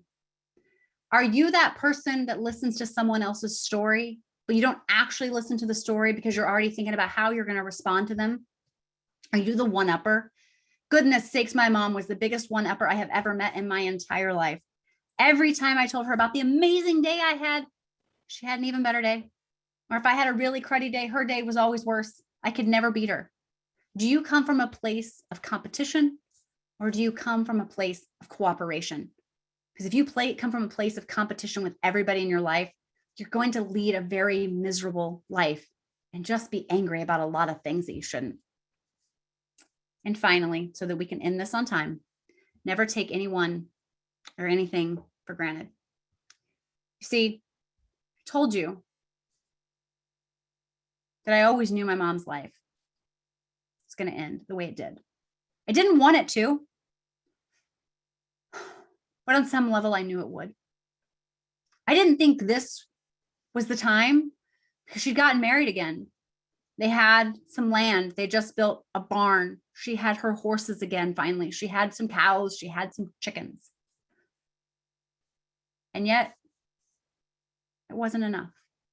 You see, I told you that when this all happened, I had a 4-month-old little boy at home. Part of the story that I didn't tell you was that was my first day back in the office from maternity leave. It was the Monday after the Super Bowl in 2013. Came in the office, getting my plan, putting my business back into place. Because quite frankly, I had ignored my business for 4 months. Like I tell you guys not to do. I had done that with my own business, but I had a little baby. He was awesome. It was February. The last time my mom had seen my son was on Christmas Eve. I spent all of January begging my mom to come see Alex because I was home all the time. She was always too busy selling real estate, had clients, had to do this, had to do that. Never had time. So I get in that office that morning and I had been there for maybe about 30 minutes. And I get a text from my mom that says, "Hey, when can I come see Alex?" She had no idea this was my first day back in the office from maternity leave. But do you know what I did? I looked at my phone and I threw it on the ground and I screamed out loud, "F you, lady." I was mad. I was really, really, really mad. How dare she? How dare she try to intrude on me getting my business back in order when the last month and a half I've been begging her to come see this amazing kid of mine. Now, I picked up my phone and I typed back to her, "Hey, anytime, you tell me when and I'll be there," because I knew that was the right thing to do. You see, then a couple hours, I get the call that she was gone. And while she'll never know it, I'll always know it. My last visceral reaction to my mom was one of pure anger and pure hatred. Never take anyone or take anything for granted because you never know when that last moment will be. And that's how I leave you today. Go forth, tell your people you love them, and always come from a place of goodness and kindness. I am Bobbi Howe. You can find me on Facebook. You can send me emails. I'll let Patrick share my email with you. You can reach me at any time. I will always be here for all of you. With that, Thank you, Bobbi. That was beautiful. And thank you, everybody, for joining us today. And this will conclude today's webinar. Okay. Thanks again. Thanks.